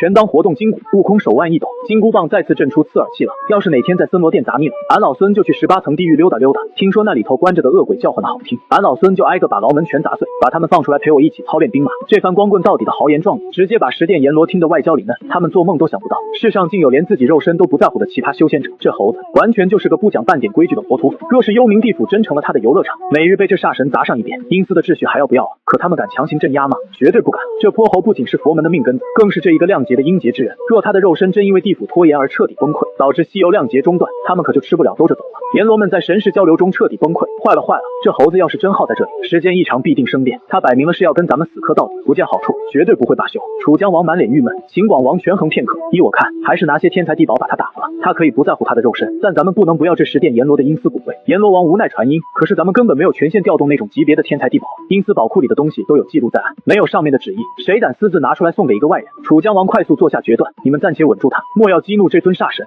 此事咱们都不住了。本君这便去一趟翠云宫，将此间异状如实禀明地藏王菩萨，让菩萨他老人家亲自来定夺。阎罗王面沉如水，急促传音，快去快回，这泼猴多留一刻，森罗殿的脸面便多丢一分。楚江王不敢迟疑，他立刻转身，化作一团阴气，迅速离开森罗大殿，朝着幽冥界深处的翠云宫急速飞去。孙悟空刚从幽冥界离开，十殿阎罗就炸了。他们本以为今日被猴子敲诈3件神魂至宝，已经亏到吐血，可秦广王却突然冷笑一声，亏什么？这泼猴闹得越大，对我们越有利。众阎罗皆是愣住，直到他将那本被涂成黑炭的生死簿摊开，众人才瞬间明白过来，地府积压多年的烂账、错账、死账，终于有了最好的背锅人。而孙悟空以为自己只是敲了地府一笔竹杠，却不知道十殿阎罗已经准备将整个阴司的黑锅全扣在他的头上。而此时的花果山上，他正捧着从地府而来的至宝，逼我先捕神魂。可我只看了一眼九转幽冥丹，便沉声道：“你吃了它，立刻闭关，因为天庭的招安很快就要来了。”孙悟空看着楚江王消失的方向，眼眸中闪过一抹明雾。楚江王定然是搬救兵去了。我曾说过，这地府深处有一位佛门大能，号地藏王菩萨，修为深不可测。只要悟空不主动打上翠云宫去招惹那位，地藏王绝不会自降身份，亲自下场对付他。想到这，孙悟空底气十足，刚才溜走的那位黑袍阎罗，可是去给俺老孙开宝库取宝贝了。秦广王面皮微僵，周身翻涌的阴气都滞涩了几分，根本不接茬。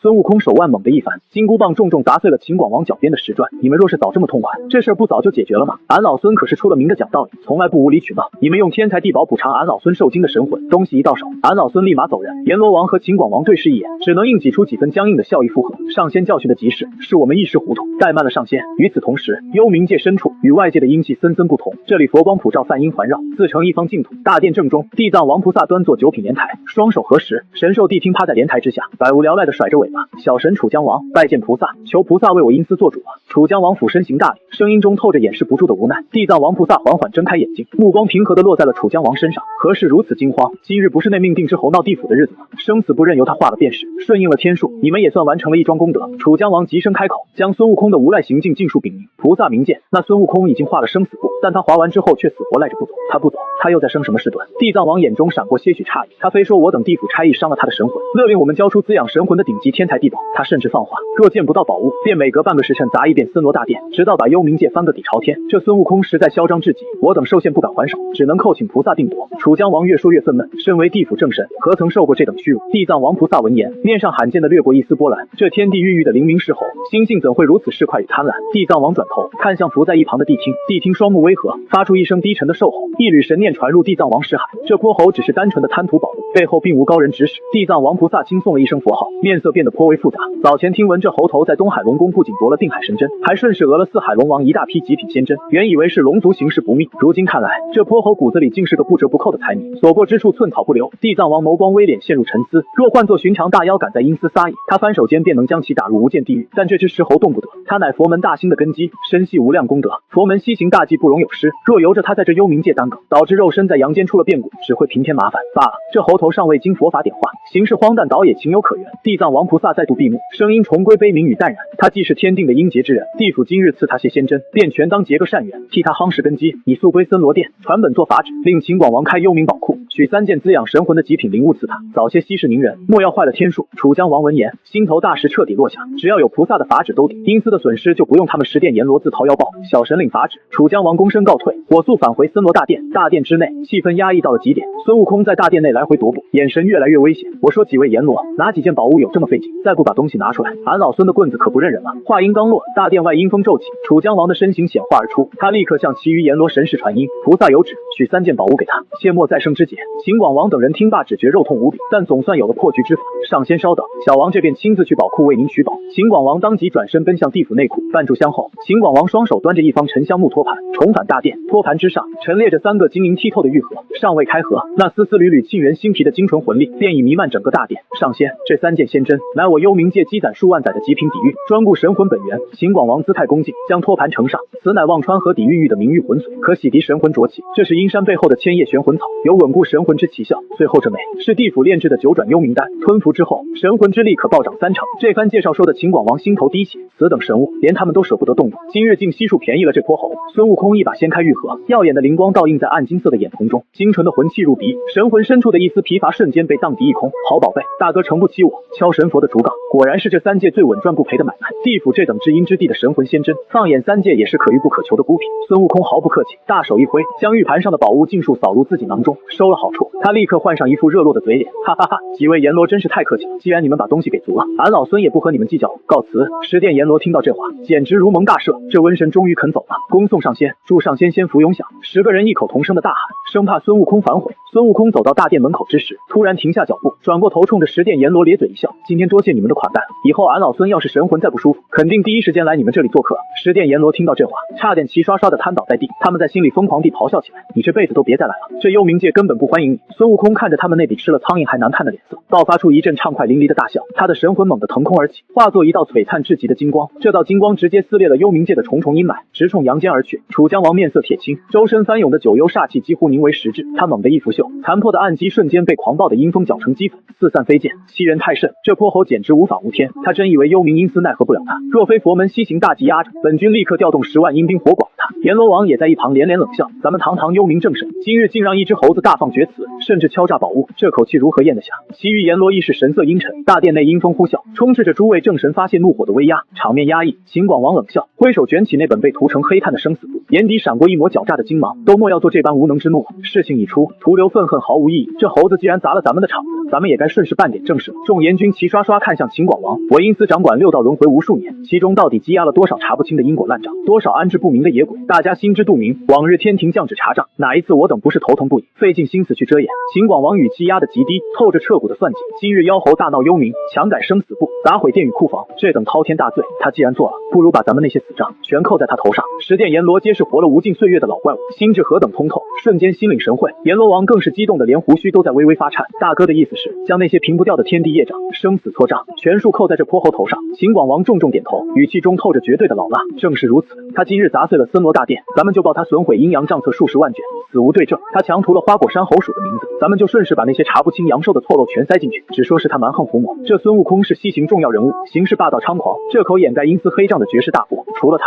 放眼三界还有谁背得起？这番精妙绝伦的算计一出，大殿内先前的憋屈与阴霾瞬间被彻底冲散。楚江王怒极反笑，笑声中透着难以掩饰的畅快。大哥高见，如此一通运作，我阴司所有的陈年烂账一笔勾销，这泼猴跋扈反倒成了我等填补因果业障的福星了。大殿内的凝重荡然无存，10位幽冥大佬相视一眼，心照不宣的捻须轻笑，这哪里是被砸了场子，分明是绝佳背锅侠。前一刻被敲诈的心痛感荡然无存，取而代之的是烂账一笔勾销的狂喜。秦广王转头看向阎罗王，目光重新变得严肃。好了，黑账咱们自行关起门来填。老五，你即刻去准备一份字字泣血、声泪俱下的表文。这猴子既然已经闹完，也是时候按规矩去凌霄宝殿向玉帝告御状了。阎罗王心领神会，拍着胸脯保证：大哥放心，写奏折卖惨这活我熟得很，并叫满天神佛看看我地府今日受了何等滔天的委屈。同一时间，东胜神州花果山水帘洞外的古松下，孙悟空猛然睁开双眼，暗金色的眼瞳在夜色中如利箭般射人。他一跃而起，随意舒展着筋骨，体内骨骼不断震动，神魂与肉身完美契合，法力运转毫无阻滞。大哥，俺老孙满载而归了。孙悟空在识海中放声大笑，痛快淋漓。我一直隐匿在血肉深处，不敢泄露分毫契机，直到此刻才立刻将神魂升腾至识海。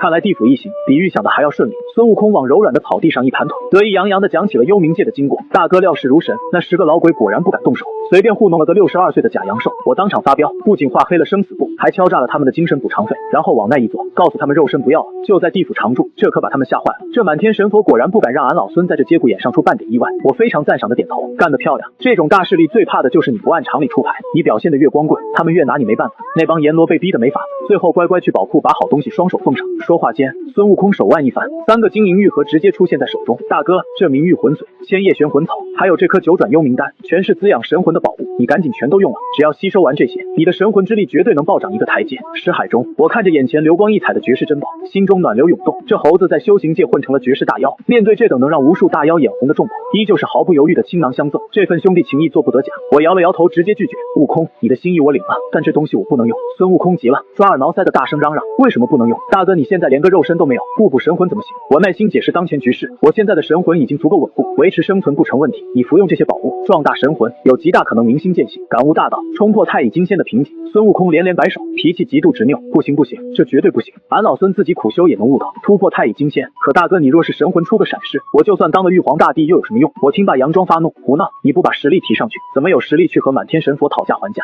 怎么替我重塑肉身？最终经过一番激烈争执，我提出折中之法。行了，行了，别吵了。这样吧，这明玉魂髓和千叶玄魂草我收下，这2样宝物药性温和，正好可以温补我的神魂。但这颗丹药你必须自己服用，然后去闭关。地府平息事端后，必定会上报天庭，过不了多久，天庭就会前来招安。只有你迅速踏入太乙金仙境，咱们兄弟才有足够的实力去应对那些高高在上的满天神佛。孙悟空听完，眼底的玩闹之色瞬间收敛，他明白我所言句句切中要害，实力才是掀翻棋盘的唯一资格。好，听大哥的。孙悟空一把抓住那枚9转幽冥丹，暗金色的眼眸中燃起熊熊战意。我这就闭关。天庭招安孙悟空那日，所有仙神都以为这只是走个过场，龙宫被敲，地府被砸，玉帝震怒，太白金星出面求情。表面上是天庭宽宏大量，给妖猴一个改过自新的机会，可实际上谁都清楚，这一切早已被安排进西游大局。只要孙悟空乖乖上天，便算正式入局。但他们不知道，如今的孙悟空早已不是那个任人拿捏的山野妖猴，他不但突破太乙金仙，身边还有我这个变数指点。太白金星本以为一道圣旨就能让他感恩戴德，可下一秒，孙悟空直接拦住了他，想让俺老孙上天可以，先把好处说清楚。后来我才知道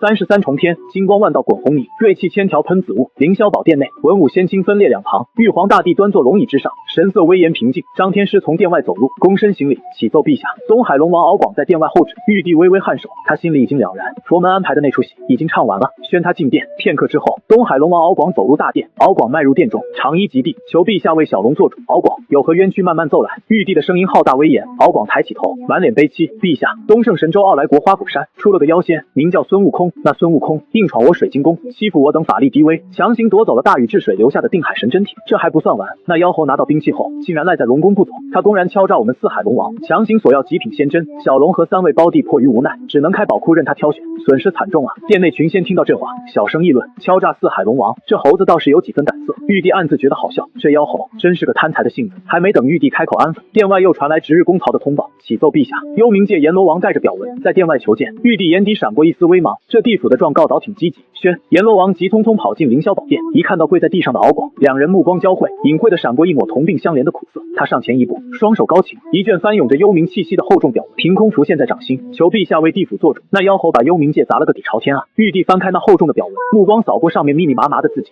十殿阎罗这表文写得凄惨无比，称孙悟空打碎了森罗大殿的巨门，重伤了满殿阴兵鬼将，强行抢走生死簿，把花果山一脉的名字全涂黑了。最让玉帝瞩目的是最后一段罪状，阎罗王这表文上说，妖猴不仅改了猴属兽数，还连带着毁了阴司30万卷生死账册。玉帝语气平淡如水，深邃的目光仿佛能直视九幽。这孙悟空能耐真不小啊，竟然能毁掉这么多账册。阎罗王心头猛地一跳，脊背隐隐发寒，只能强装镇定的俯身，陛下明鉴。那妖猴桀骜狂暴，持棍在森罗大殿内乱砸一通，许多卷宗皆化为了齑粉，臣等防不胜防啊！玉帝眼帘微垂，面上不变喜怒，他自然知晓那30万卷里藏着10殿阎罗借机平调的隐秘过往，但水至清则无鱼，西行大计在即，只要阴司根基不乱，他便全当看破不说破。阎罗王见玉帝未曾深究，悬着的心稍稍落定，立刻继续诉苦，语气凄然：陛下，砸了殿宇，毁了账册也就罢了，那妖猴居然还赖在森罗大殿，说阴司误勾其魂，让他受到了惊吓，强行勒索我地府宝物。旁边的敖广听到这里，猛地转头看向阎罗王，目光不可思议。阎罗王余光扫向敖广，两人心中齐齐一凛，这猴子简直是个土匪，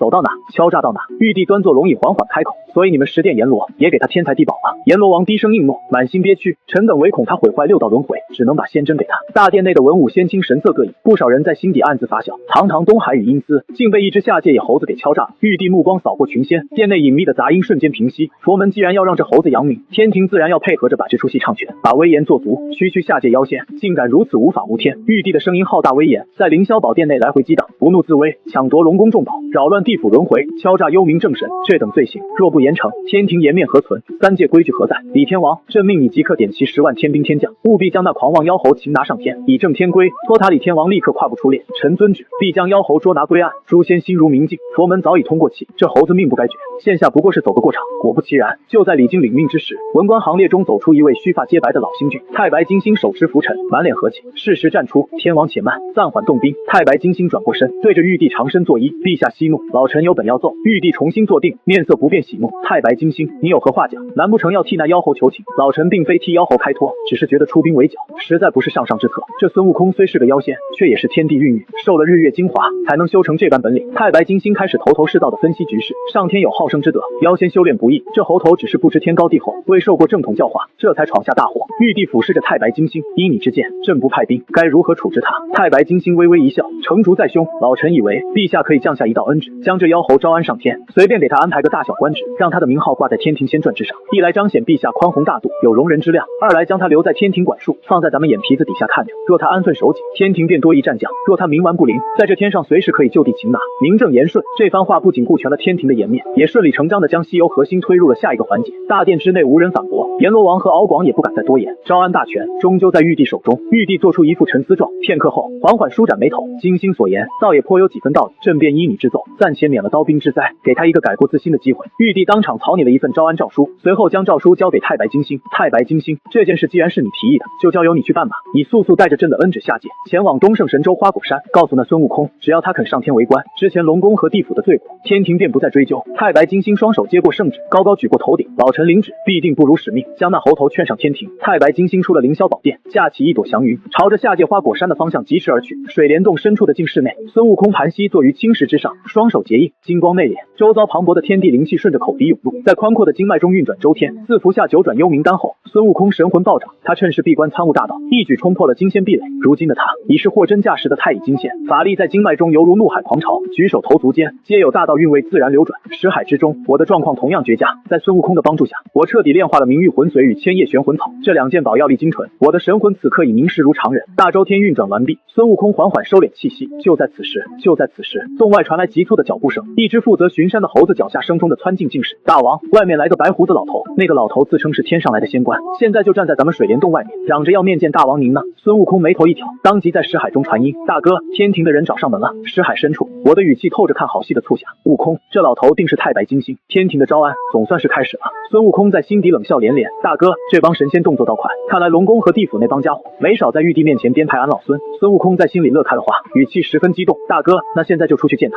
然后跟他去天上做官，去天庭是肯定要去的。我的语气很认真，但你记住，绝对不能这么轻易就答应跟他上去。天庭统御三界无尽岁月，宝贝多不胜数，怎么也得先从太白金星身上敲诈点好处才行。孙悟空闻言双眼放光，心领神会，大哥放心，敲竹杠这种活计，俺老孙现在已经很熟练了。孙悟空结束了和我的沟通，直接从青石台子上一跃而下，走，随本大王去会会天庭的仙官。水帘洞外，太白金星手持拂尘，满脸笑容的站在原地，四周数百只全副武装的猴妖手持刀枪，对他怒目而视，随时准备发难。太白金星对此毫不在意，天庭当差千万载，他见惯了下界大妖，这些妖王看似凶煞，只要一听闻能脱离妖籍，位列仙班，无不磕头感恩。这趟招安的差事，在他看来不过是走个过场。正思忖间，孙悟空大步流星的走来，目光上下打量着眼前仙风道骨的老头，眼神桀骜，你就是天上来的仙官，找俺老孙何事？太白金星立刻轻甩拂尘，微微拱手，老朽乃天庭太白金星，特奉玉皇大天尊圣旨，请大王上天。孙悟空冷哼一声，装出一副孤陋寡闻的模样，玉皇大天尊名头倒是响亮，他让俺老孙上天干什么？太白金星面上笑容不减，耐心解释，玉皇大天尊乃三界共主，大天尊有感大王修炼不易，特降天恩，命老朽来招安大王，请大王随我上天，在天庭做个有编制的正直仙官。这话一出，周围满山遍野看热闹的小猴子们顿时热闹起来，大王要上天当神仙了，咱们大王好厉害，连天庭都专门派人来请了。孙悟空十分配合的顺势表现出极度狂喜的模样，上天当官，这感情好，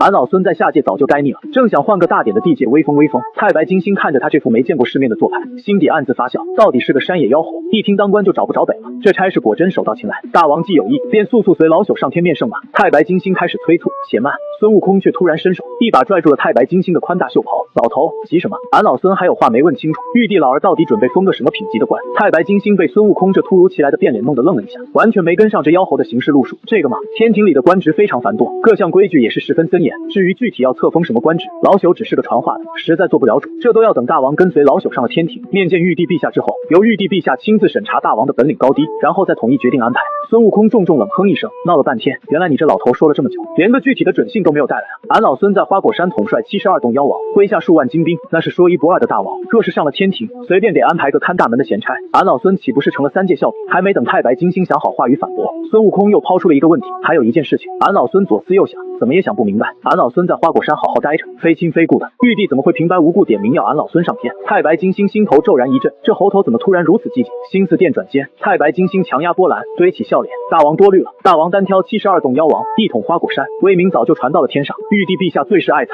不忍大王在下界蹉跎，这才特赐大好前程啊！孙悟空双手抱胸，目光灼灼地逼视着太白金星的眼睛。当真？太白金星被盯得后背隐隐发毛，立刻郑重点头，千真万确，绝无半句虚言。太白金星来花果山招安，本以为一句封关就能带走孙悟空，可孙悟空却不稀罕，他竟站在水帘洞前开口索要见面。九转金丹、蟠桃一个都不能少。太白金星当场僵住。3界之内，从来只有妖王求天庭赏饭，可这只猴子偏偏反过来，伸手敲天庭的竹杠，不给理他就不上天。太白金星气到破防，却又不敢真把事情闹翻，只因孙悟空不上天，最先急的不是天庭，而是暗中布局西游的佛门。孙悟空仰头大笑起来，笑声在水帘洞前回荡开来，惹得周围的猴子们也跟着上蹿下跳，齐齐欢呼。好啊，俺老孙就说嘛，凭俺老孙这般通天的手段，这名声怎么可能只在下界流传？既然玉帝这么诚心诚意的派你来请，那俺老孙就勉为其难答应他吧。孙悟空摆出一副傲然的姿态。太白金星听到玉帝老儿这4个字，嘴角控制不住的剧烈抽搐。放眼3界，敢这么称呼大天尊的，也就这无法无天的泼猴了。不过只要能把他诓上天庭，这趟招安的差事就算圆满交差了。到时自有天规天条和满天神佛来收拾他。太白金星紧绷的神经终于松懈下来，长长吐出一口浊气。他轻甩拂尘，满脸堆笑的催促：大王果然是爽快人，既然大王已经答应，事不宜迟，那咱们现在就动身吧，莫要让玉帝陛下久等了。说罢，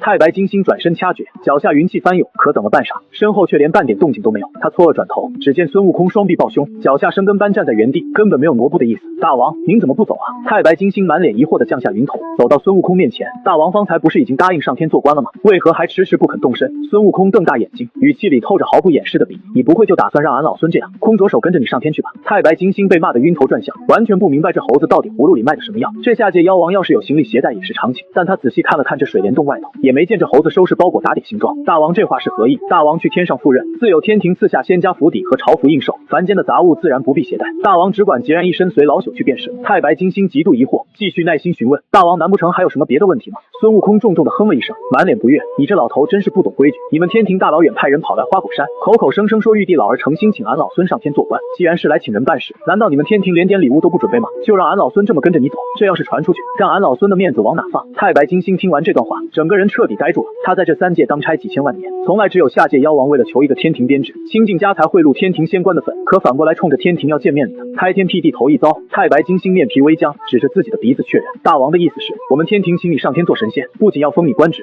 还要额外给你准备一份礼物。孙悟空理直气壮地挺起胸膛，回答得很干脆：那是自然，不然呢？是你们玉帝老儿请俺老孙去天上的，又不是俺老孙自己哭着喊着非要去的，这叫有求于人。孙悟空绕着太白金星转了一圈，用挑剔的目光打量着他。凡间百姓走亲访友，都知道要在手里提2斤果子当礼物呢，你们堂堂天庭掌管3界的大天尊，请人居然空着手来，连礼物都不给，这也太没诚意了吧？孙悟空突然停下脚步，凑到太白金星面前，狐疑地问：老头，你老实交代，你该不会真的连一点见面礼都没带，就跑下界了吧？太白金星急得连拂尘上的金丝都揪断了2根，仙风道骨的伪装差点绷不住。他现在总算明白东海和地府那帮老伙计为什么那么憋屈了，这哪里是个下界妖仙，根本就是个油盐不进的活土匪，连天庭的竹杠都敢敲，这胆子简直大到了无法无天的地步。我在识海中看着太白金星那副快要憋出内伤的表情，没忍住笑出声来。悟空干得漂亮，就是要这种理直气壮的镜头，趁这个机会找他们都要些宝物。孙悟空在心里乐开了花，暗自回应：大哥放心，俺老孙心里有数。退后2步，孙悟空对着太白金星大声嚷嚷起来：老头，废话少说，听说你们天庭的9转金丹和蟠桃不错，想让俺老孙上天，先拿个300-500粒9转金丹和蟠桃来尝尝鲜。太白金星深深吐出一口长气，差点一口老血喷出来。这敲诈勒索居然敲到天庭的头上，还张口就是几百粒9转金丹，你当那是路边的野地瓜呢？要是换个脾气暴躁的雷不正神，现在恐怕早降下9霄神雷了。但太白金星知道佛门的西行大忌，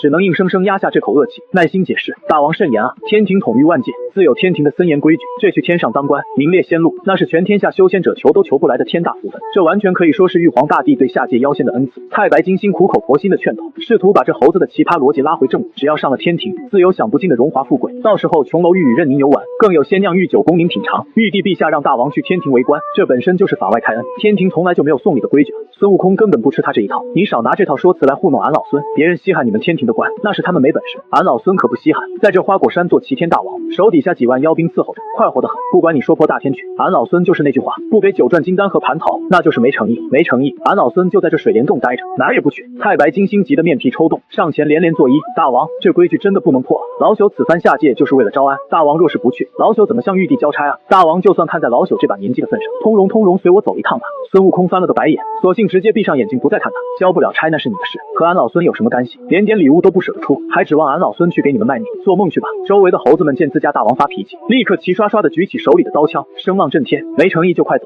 花果山不欢迎你们！太白金星看着满山遍野举着兵器呼喊的猴群，心里是一阵发苦。这猴子软硬不吃，油盐不进，摆明了不见好处不走人。他虽然是天庭的特使，身上确实带着些护身的仙丹法宝，但凭什么白送给这泼猴？万一这猴子狮子大开口的是真应了下来，玉帝怪罪下来，他可担不起这罪名。大王，你这真是让老朽为难啊！太白金星苦着脸，最后尝试了一次。孙悟空直接扭过头去，只留下一个毛茸茸的后脑勺。太白金星无奈的叹了口气，知道今天这差事肯定是办不成了。这件事已经超出了他的职权范围，必须要回凌霄宝殿请示玉皇大帝才能定夺。罢了，大王既然坚持要见礼物，那老朽也不好强求。太白金星摇了摇头，重新唤起脚下的祥云。老朽这便回33重天，将大王的诉求如实禀报玉帝陛下。至于陛下答不答应，老朽就不敢保证了。大王在此等候消息吧。告辞。说完，太白金星再也顾不得仙家仪态，手中法诀一念，脚下祥云几乎是落荒而逃般化作一道金芒，冲天而起，直奔33重天而去。大哥，你说这老头回去告状，天庭那帮神仙会不会气得直接翻脸，派个10万天兵天将下来砸场？水帘洞外，孙悟空仰头看着太白金星离去的方向，他在识海中开启了交流，语气里透着几分唯恐天下不乱的兴奋。我在识海中轻笑，语气透着一切尽在掌握的从容。你放心好了，天庭若是派兵，佛门绝对会拦着。天庭和佛门早就串通好了这出西游大戏，现在不过刚刚开了个头，你要是真被他们抓到天庭，后面的戏他们怎么唱？俺老孙今天可是把天庭的面子给落了个干干净净，要俺老孙上天，连个见面礼都不准备，真当俺老孙是随便能打发的叫花子。话音刚落，孙悟空挠了挠腮帮子，忽然有些不确定起来。不过大哥，要3、500粒9转金丹和几百个蟠桃，会不会要得太狠了？万一玉帝老儿抠门，死活不给咋办？我直接在识海里翻了个白眼，对这猴子贫瘠的眼界表示极度鄙视。对孙悟空的眼界表示极度鄙视。多什么多？3、500粒金丹蟠桃算个屁啊！你难道不知道，天庭的兜率宫里，金丹是一葫芦装着的，蟠桃园里的桃树更是多不胜数。天庭的底蕴超乎你的想象，等以后时机成熟了，你就敞开肚皮吃。孙悟空听得口水差点没流下来，原来天庭居然这么肥，刚才他还觉得自己狮子大开口，现在看来简直是保守了。懂了大哥，既然他们非要请俺老孙去天庭当差，那这金丹和蟠桃他们就必须得掏。我满意的点头，就是这个道理。佛门把西游大计看得比什么都重，只要你待在花果山按兵不动，急的就是他们。为了大局，这点沉没成本他们会买单的。另一边，太白金星驾着祥云赶回天庭，凌霄宝殿内，仙云缭绕，玉皇大帝依旧高高在上的端坐于龙椅，威严无边。太白金星快步走入大殿，急忙大礼参拜，微臣参见陛下。玉帝目光扫过，见他身后空空如也，并未见那猴子的踪影。太白金星，那花果山的妖猴呢？为何没有随你一同上天领旨？玉帝的声音浩大威严，大殿内的众仙也都齐刷刷的看向太白金星。太白金星满脸尴尬，一时间竟然不知道该从何说起，这事实在是太丢人了。他可是代表着玉皇大帝去招安的，结果居然被勒索了。陛下，那孙悟空他不肯上天。太白金星深吸一口气，硬着头皮开口，不肯上天。玉帝面色微沉，不怒自威，区区一个下界妖仙，竟然敢拒绝天庭的招安，真是好大的胆子。说他为何要拒绝？太白金星咬了咬牙，只能如实转述。那妖猴说，陛下既然是诚心请他上天做官，就绝不能空着手。他点名要天庭拿出3、500粒9转金丹，还要准备几百个蟠桃当做见面礼。他还说，要是见不到这些礼物，就是天庭没有诚意，他这辈子都不上天。此话一出，凌霄宝殿瞬间炸开了锅，殿内锐气翻滚，群仙周身法力激荡，无形的怒意直冲霄汉。武德星君一步跨出，气急反笑，荒谬，简直是滑天下之大稽。这妖猴以为自己是个什么东西，竟敢公然敲诈我们天庭，一张嘴就是几百粒金丹和蟠桃，他当这是凡间的烂白菜吗？火德星君也是周身火光隐现，怒喝出声：陛下，此妖狂妄无边，根本不把天庭放在眼里，招安这等天大恩赐，他不感恩戴德，反倒坐地起价勒索天庭。臣以为此等恶妖绝不可留，必须严惩不贷。托塔李天王大步跨出，周身煞气沸腾，区区山野妖仙竟敢勒索天庭，简直狂妄至极。陛下，此等妖孽不知死活，臣请旨即刻点齐10万天兵天将，布下天罗地网，臣定要踏平花果山，将那妖猴押上斩妖台。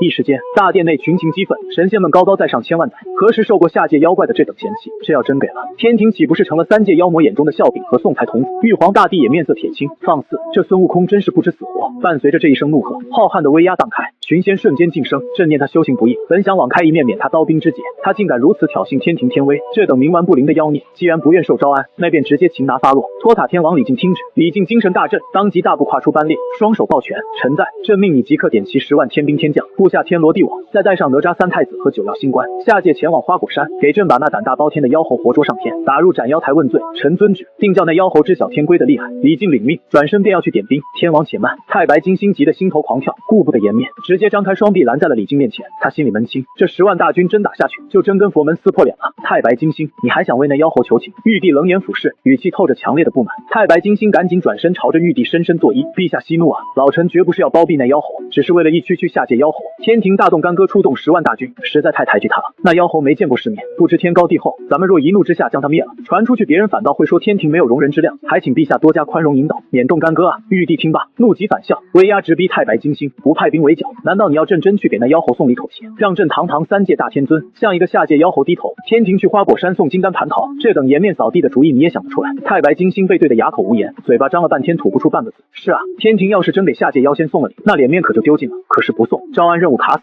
佛门计划搁浅，两头受气，左右为难，整个宝殿陷入了令人窒息的僵局。玉帝冷眼扫视群仙，既然无话可说，退下！李天王立刻点兵下界，刻不容缓。就在这千钧一发之际，值日公曹脚步匆匆地跑入宝殿，神色恭敬，启奏陛下，西方南海观世音菩萨殿外求见。洪亮的声音瞬间击破了宝殿内紧绷的肃杀之气。直到观音踏入凌霄宝殿的那一刻，玉帝的怒火才收了回去。可这不代表天庭认栽，佛门送来的重礼，玉帝照单全收。可孙悟空要的金丹和蟠桃，天庭是一颗都不想出。群仙也都看得明白，这场招安早已变成三方博弈。孙悟空赖在花果山不动，佛门的西游大局就卡死在原地。天庭偏偏顺水推舟，将这个烫手山芋丢给观音。观音明知被架住，却没有退路，只因那只猴子可以不上天，佛门却不能让西游停摆。这一次，去花果山填坑的人换成了南海观音。观音菩萨求见。听到这几个字，玉皇大帝阴沉的脸色终于缓和下来。佛门果然坐不住了。天庭这边还没商量出结果，灵山那边已经火急火燎派人过来调和。下方的文武仙卿也都心知肚明，一个个眼神交错，心里都在暗笑。西游这盘大局是灵山在背后主导，现在孙悟空不按常理出牌，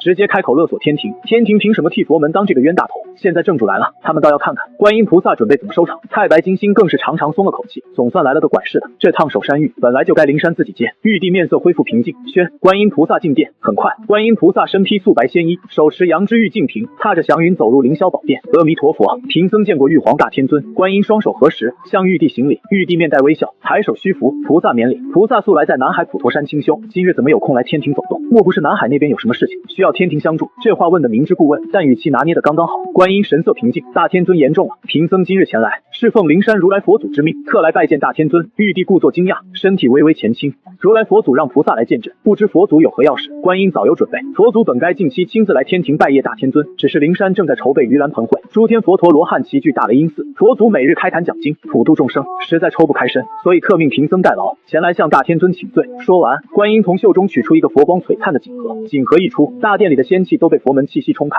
群仙的目光瞬间落在锦盒上，为表歉意，佛祖特意让贫僧带来几件灵山特产，还请大天尊笑纳。观音袖袍一挥，3个锦盒同时打开，第一个锦盒里放着12颗圆润剔透的菩提子，这是灵山菩提古树结出的圣物，千年一果，凡人闻上一闻，便有白日飞升的机缘，仙人佩戴在身上，更能万邪不侵，辅助悟道。第二个锦盒中盛着小半瓶金色池水，水波荡漾，隐隐透着佛门玄妙气息，有心君忍不住低呼，这是八宝功德池的池水。八宝功德池水是佛门重宝，能洗涤业障，重塑金身，这种东西拿出来送礼，佛门这次确实下了血本。第3个锦盒里静静躺着3颗七彩佛门舍利，舍利圆润无瑕，其中蕴含的浩瀚佛力让周围不少仙家都感到心悸。玉帝看着这3件宝物，脸上的笑意真切了不少。他当然清楚，所谓请罪只是个借口，如来让观音带着重宝上天，就是为了堵天庭的嘴，也是为了给花果山那只猴子求情。既然佛门礼数给足了，玉帝自然愿意给这个台阶。佛祖有心了，玉帝大袖一挥，一道柔和金光卷过，3个锦盒全被收入囊中。灵山事务繁忙，佛祖自然该以普度众生为重，这等虚礼以后就免了，好处收下。玉帝话锋一转，语气里多了几分威严，菩萨来的正好，朕这里恰好有一件棘手的事情，刚才朕正准备派李天王带兵去处理，既然菩萨在此，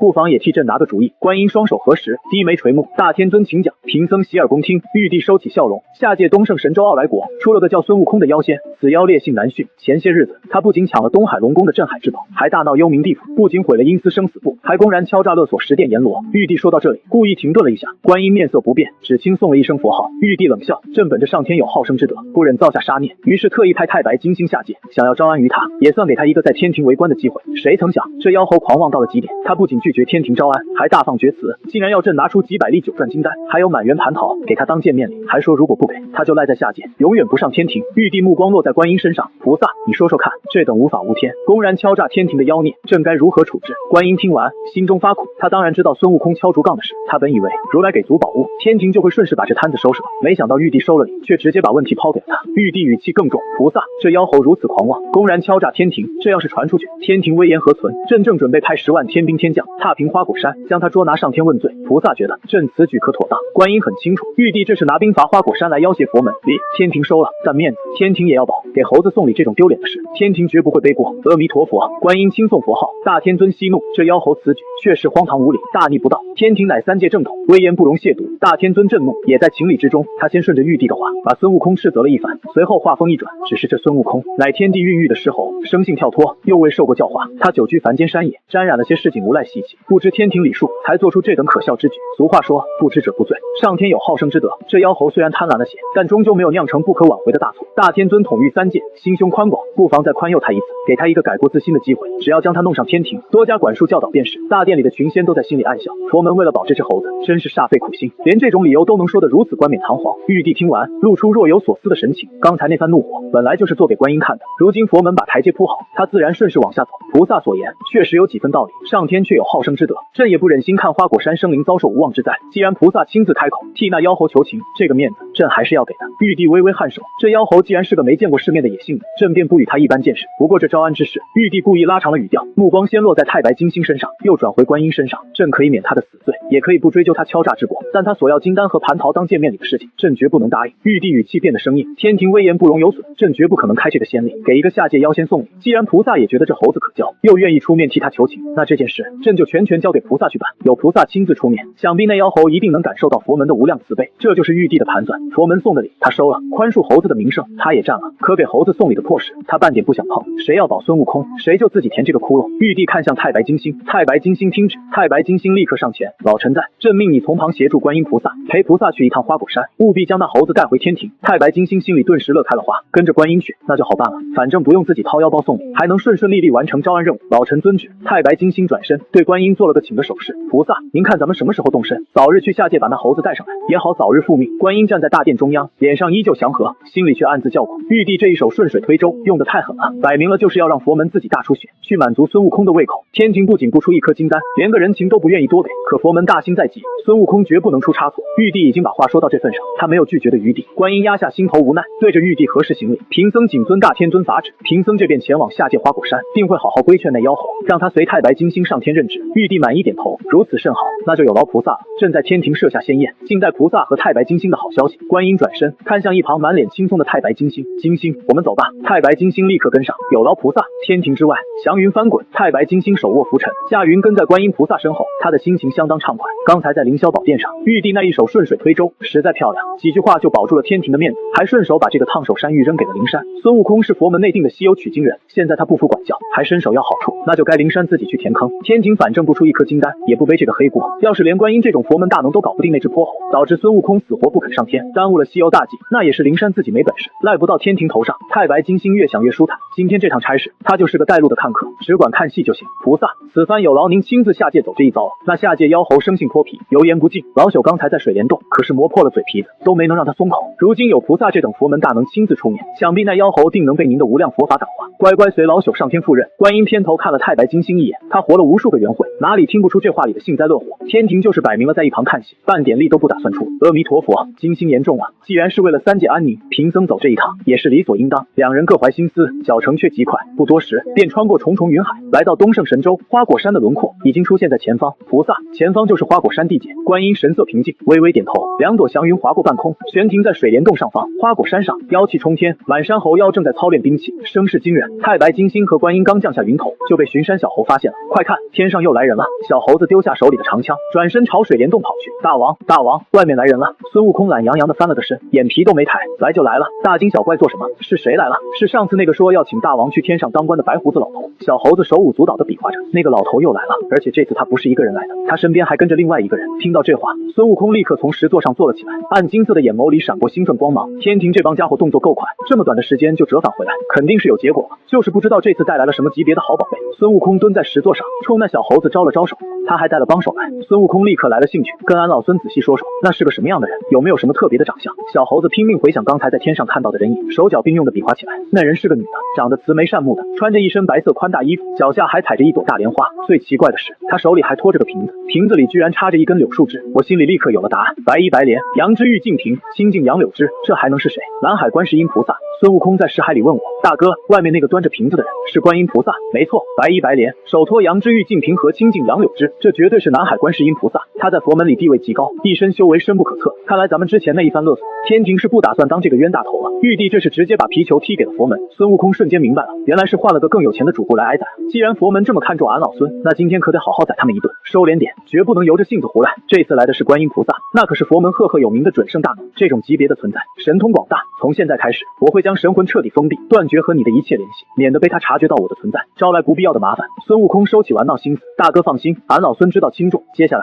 就由俺老孙一个人去会会他，你好好藏着便是。我还是不放心，记住，这次一定要见好就收。孙悟空满脸不解，大哥，这是为何？咱们既然占据主动，不应该趁机多捞点好处吗？你懂什么？佛门确实需要你推动谅解，所以他们愿意为了大局做出一定的让步和妥协。但你如果把价码要得太离谱，完全超出他们的底线，佛门见和平招安走不通，搞不好会顺水推舟改套路，直接让天庭先派人围剿花果山。真到那一步，不管你最后能不能打赢，花果山肯定要遭殃，满天神佛也绝对能让你吃个大补头，狠狠杀一杀你的威风。到时候他们再出面招安，这件事必须让孙悟空听明白，真要闹到那种地步，你不仅一点好处都捞不到，还会吃个大亏。咱们的目标是薅羊毛，不是砸锅。孙悟空眼珠子飞快转动，很快就想明白了里面的弯弯绕绕。懂了，大哥的意思是，只要他们给的好处足够，就给他们一个面子，先把吃到肚子里的东西消化了再说。没错，只要能拿到实在好处，差不多就行，以后有的是机会从他们身上挖宝。我先藏起来，你自己去会会这位观音菩萨。说完，我将神魂彻底蜷缩进孙悟空识海最深处，气息也被压到干干净净。孙悟空大步朝水帘洞外走去，孩儿们，随本大王出去会会这两位贵客。